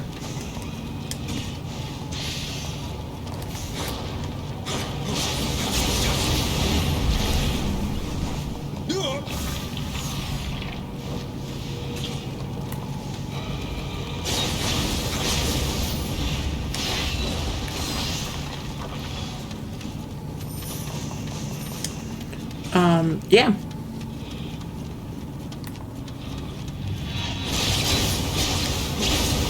I mean, I think the funniest part is that people are like, but it's the greatest console launch. First of all, it's the greatest handheld launch. Second of all, listen, remember how fast they restock, or like, yeah, you know, they're not constantly sold out. Yeah, should have watched out.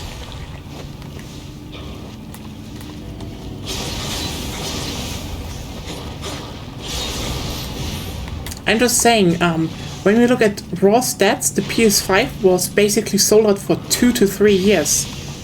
And yeah, I know, you could have said, oh, but this was, because they had shortages, which is true, and they still produced the fuck ton, and it didn't flat out, flattened.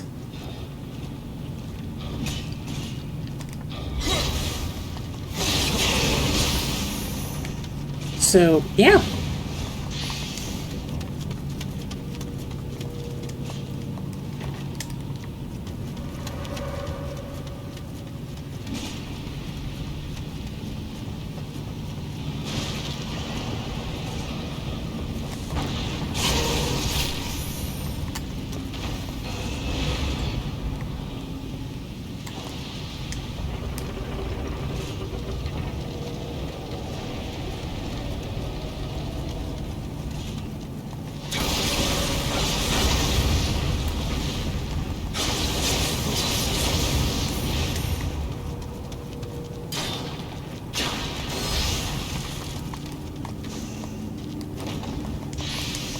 Well, we'll see later, at least first of all, what how's it called, Monster Hunter has in store. Will it be able to actually catch up? No. Again, as I said, this Lagiacrus was already something that was in the base game until they cut it.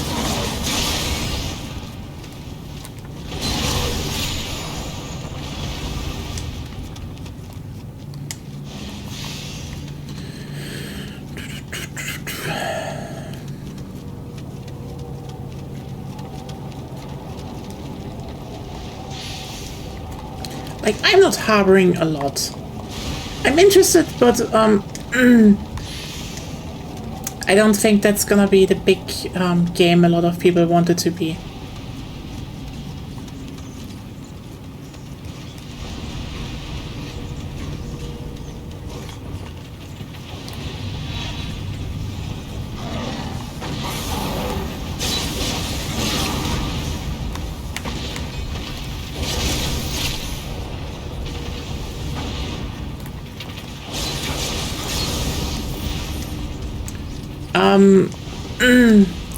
Monster Hunter Wilds. I mean, it's currently just in free fall in terms of players and ratings on Steam, and elsewhere people are also not as positive.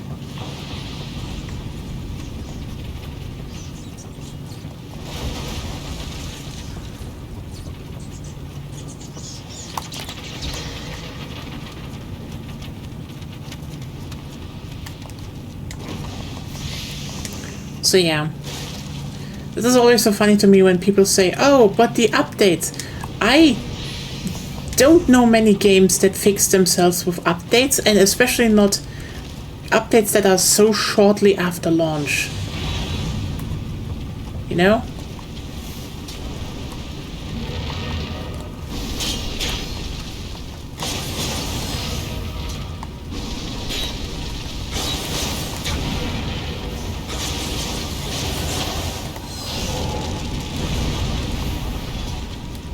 Like,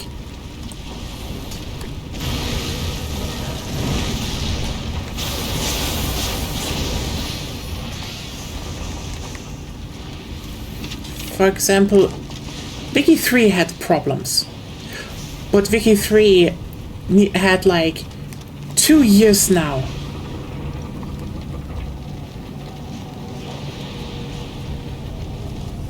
With updates.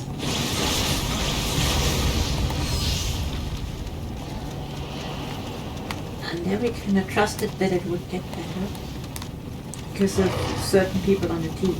Yeah.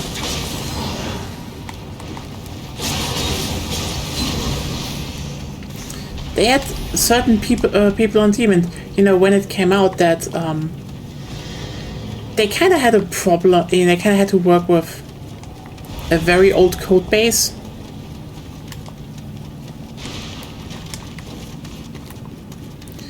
So that's just what the game initially had the problems with. It's just like, yeah.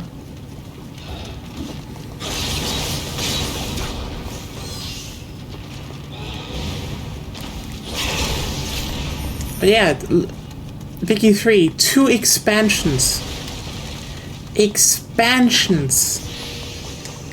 And now it's actually really good. Like, I mean, it was already enjoyable before that, but now a lot of people are, you know, they literally just put out a cake today.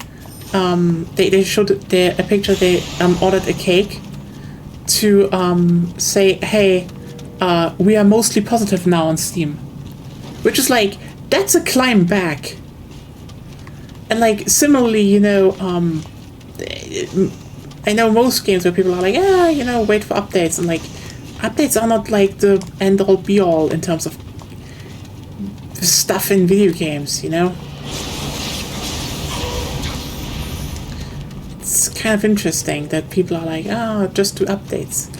Like, I don't think Lagiacros... That's the thing. I don't think they will integrate Lagiacros well into the game. We already know where it will be. Yeah, it's mid-high rank. Oh, I meant the location. Ah, yeah, obviously it's the Flooded Forest. Scarlet Forest. Yeah, sorry. It's just flooded all the time. I get confused because it apes after a better game.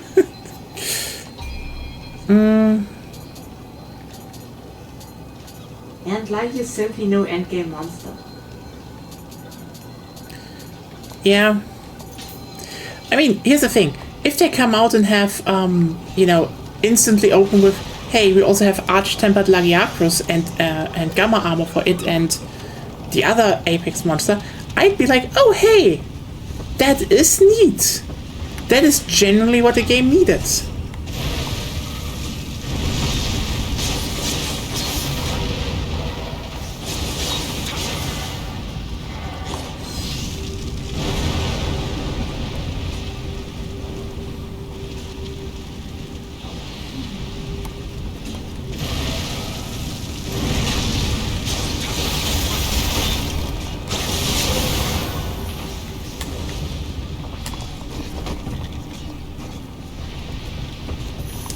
But yeah, we'll see about that. I want it to be good. I don't.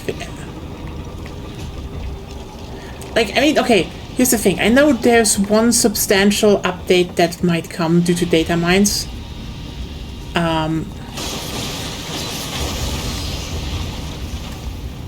And that is the potential siege.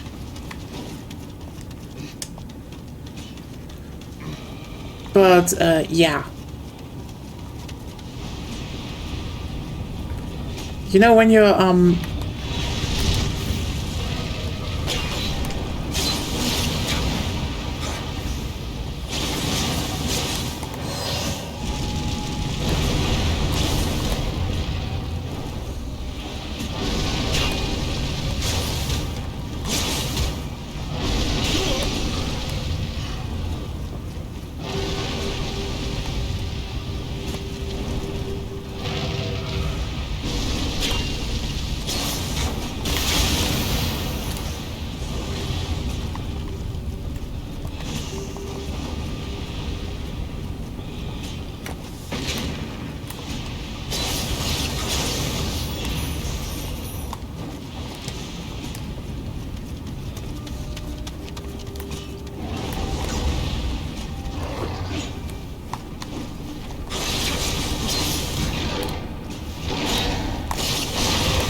hello, Sophie.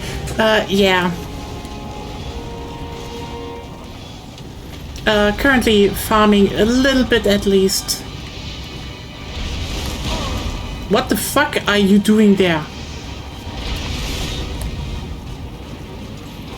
Get down here.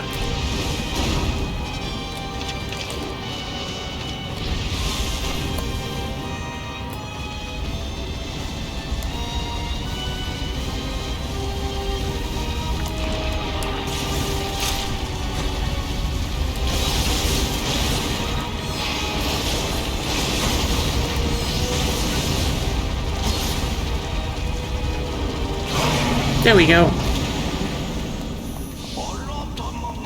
There we have some great centipede's fang.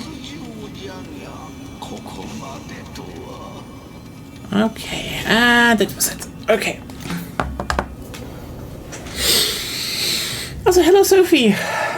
Welcome to... We're farming a little bit in Nioh, building an armor set and... yeah.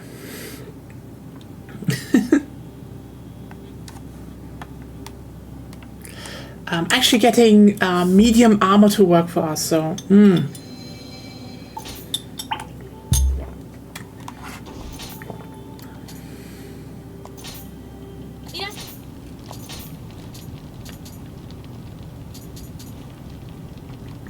Only one fucking great centipede's fang!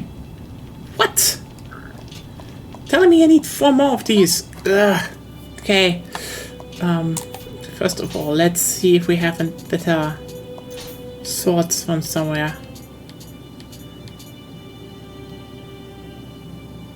That's an Odachi.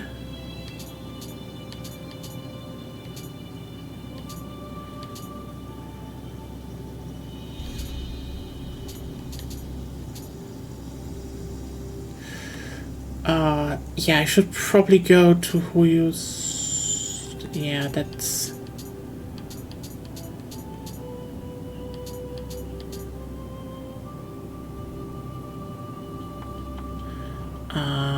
That's a normal katana, yeah.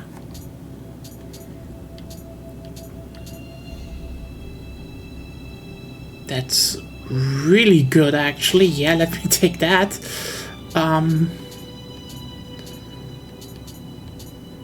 Holy shit. Yeah,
There we go. I do want to have a higher item drop rate. Thank you very much. So this means now I can actually go into the blacksmith and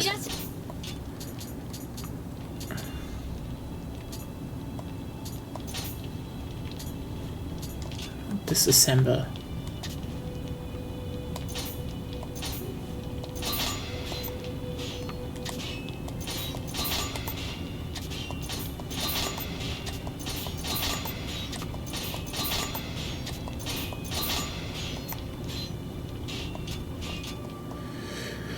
So,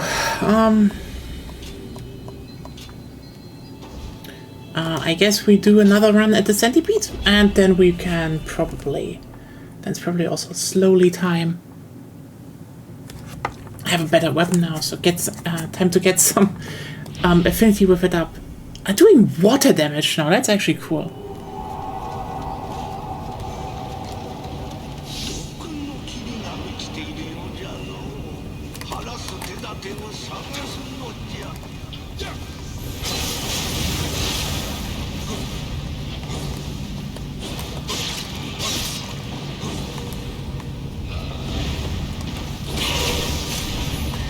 I could have switched to low stance, but yeah, how are you doing, Sophie? Welcome.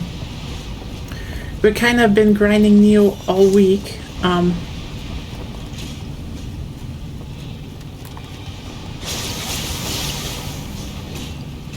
So yeah. Actually, what am I doing here?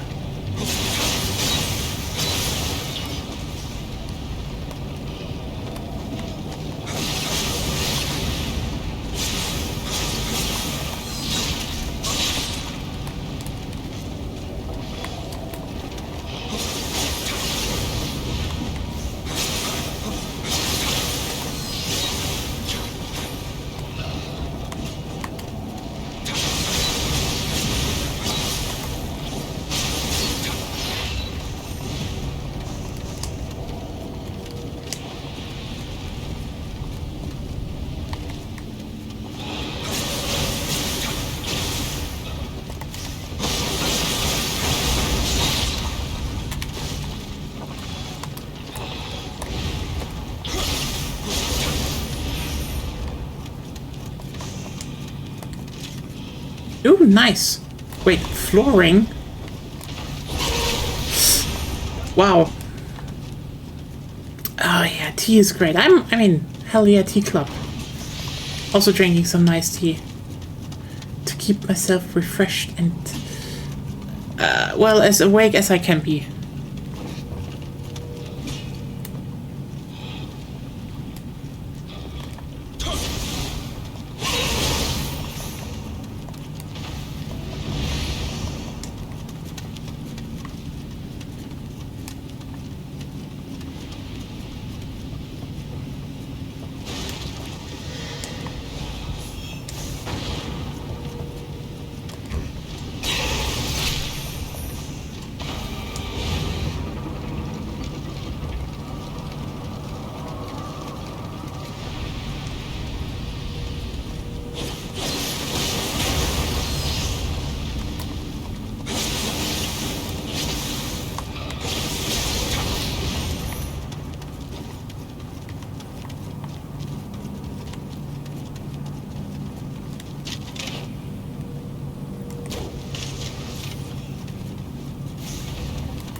What?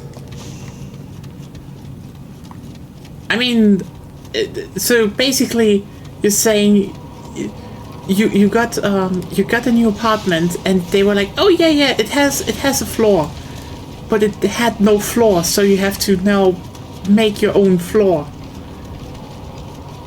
Wow. That's unusual and kind of shitty.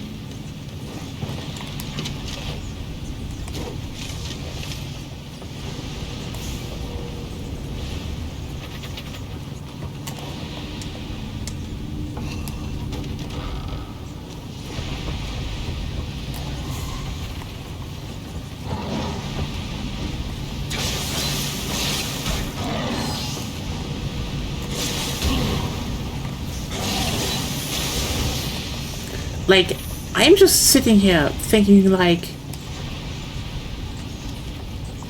is this even legal? Like, having, Kodama!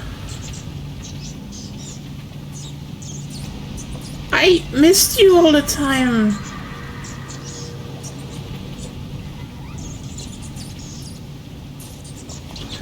Okay, that's something, but still, I mean, to a degree, it's laminate, but like, I know,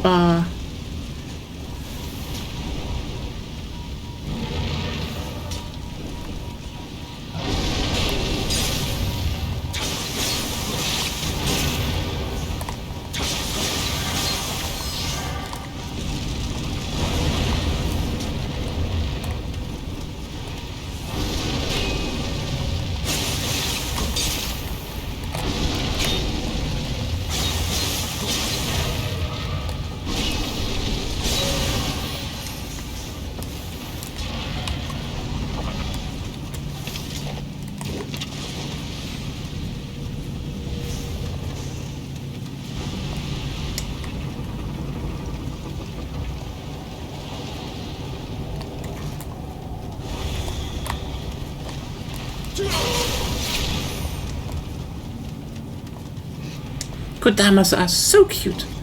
Yeah, I mean, I know that, you know, putting down your own flooring can be a lot. Like,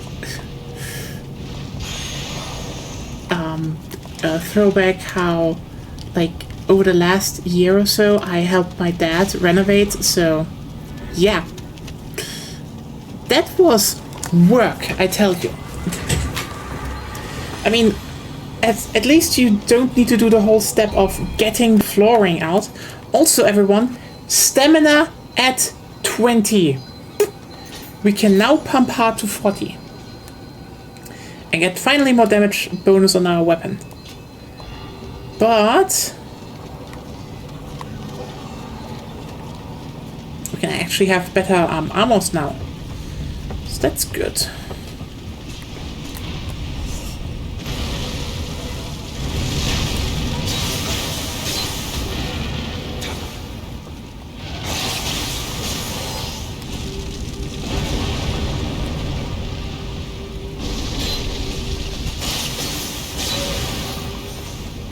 Yep.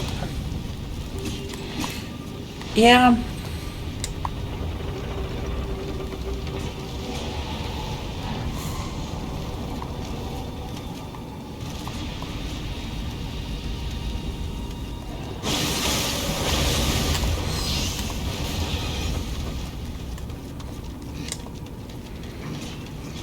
There's a reason my dad wanted me to help. It's just, you know, still gonna be like, yeah, you know, my sister was kind of shit for not helping, but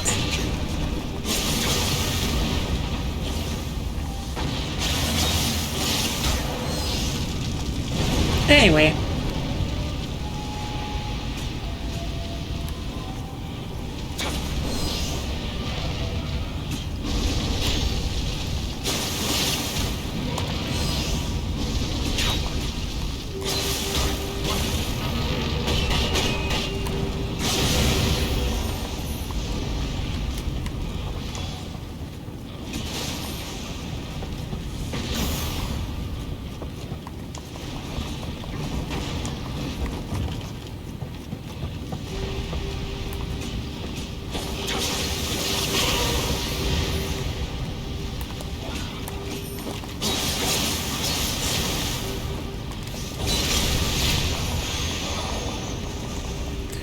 Okay, Kappa spawn, I guess.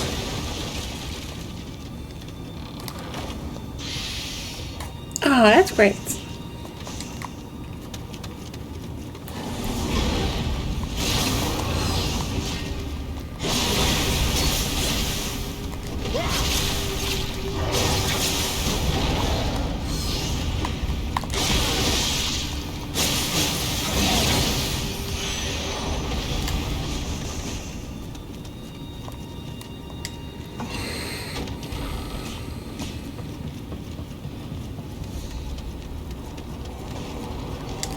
There we go. Let's stock up. Check the Kodama's blessing again. Hunter blessing, 20%.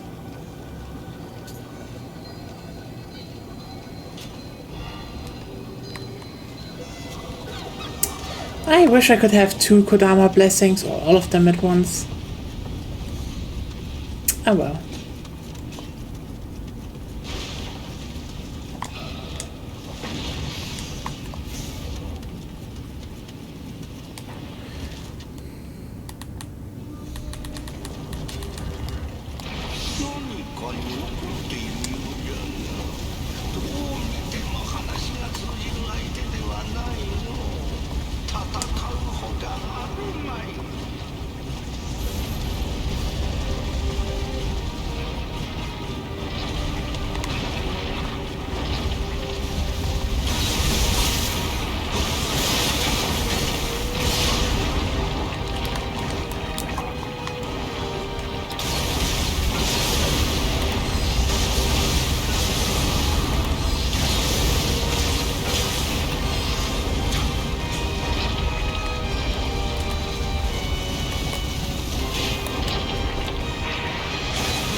I mean, you know, at least it's not wooden flooring that you need to install. Okay, honestly, wooden flooring is kind of great, but yeah.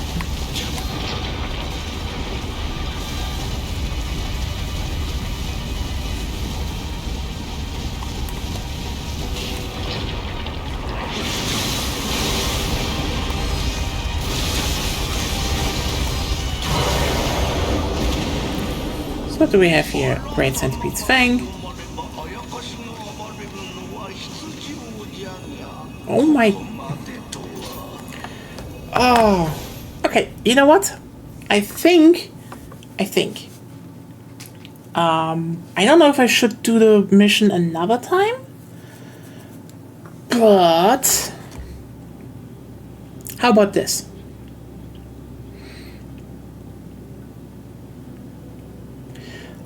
Since this is kind of the same thing over and over again right now, so a little bit boring, and I don't think we will get like a lot of levels here, so like probably 1 or 2 in the process. Because when I look at it, it's like I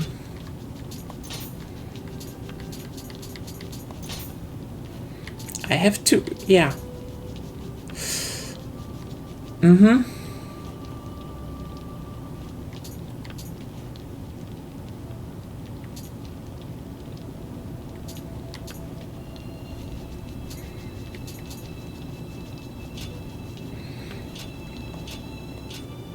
Okay.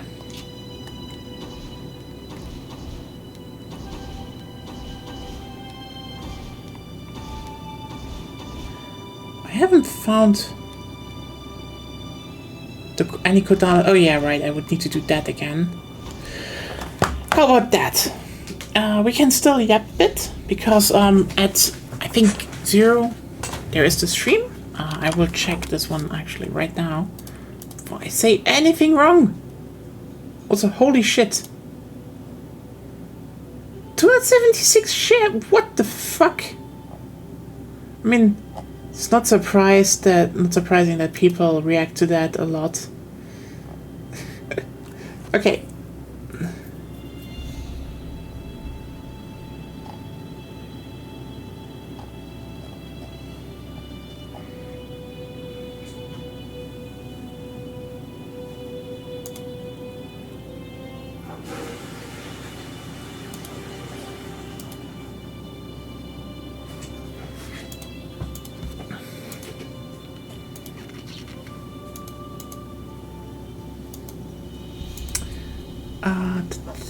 Okay, so.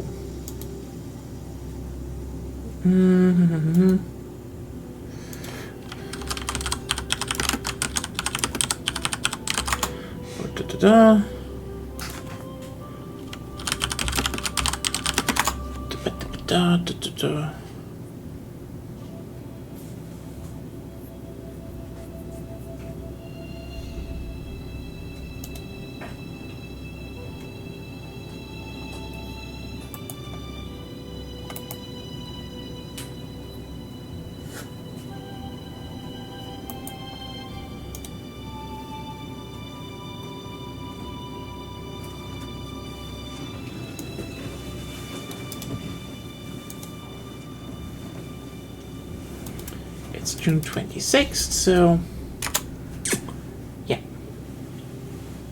So 11 p.m. British summertime. Oh, BST's British summertime. Ah, seriously, why do people bring up like, oh yeah, look, we announced stuff for the Los Angeles people and the London people. I just sit there being like, hey, publishers, mainland Europe exists. We are more than we're more than Turf Island people. We also buy more games than Turf Island people.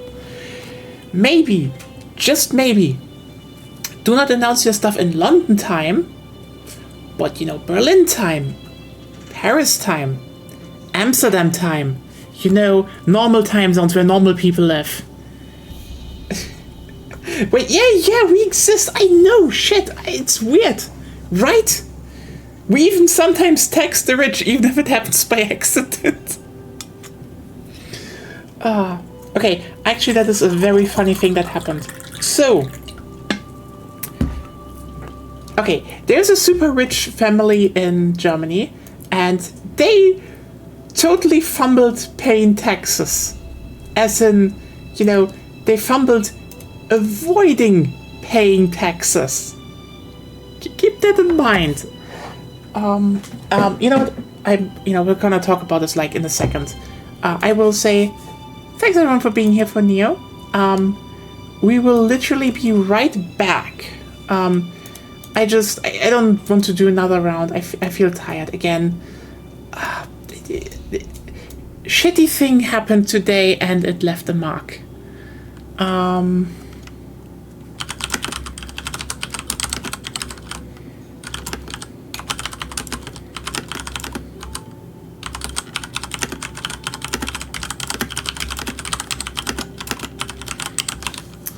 So,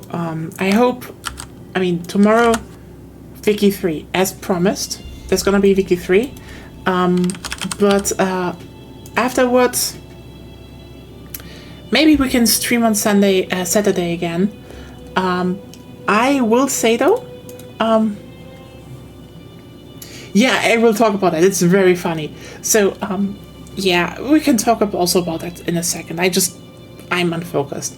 I will say that though, if it's okay, I might just sit down tomorrow and on Saturday, off stream, to just farm those centipede fangs. I don't think that's interesting to see on stream, and I don't think that has to be shown, okay? And then we will build the armor, on Saturday, probably, and then we will continue on with the story and like, yay! Big happy fun time. Okay. Yeah, see you all in a bit. I will just reset everything. See ya!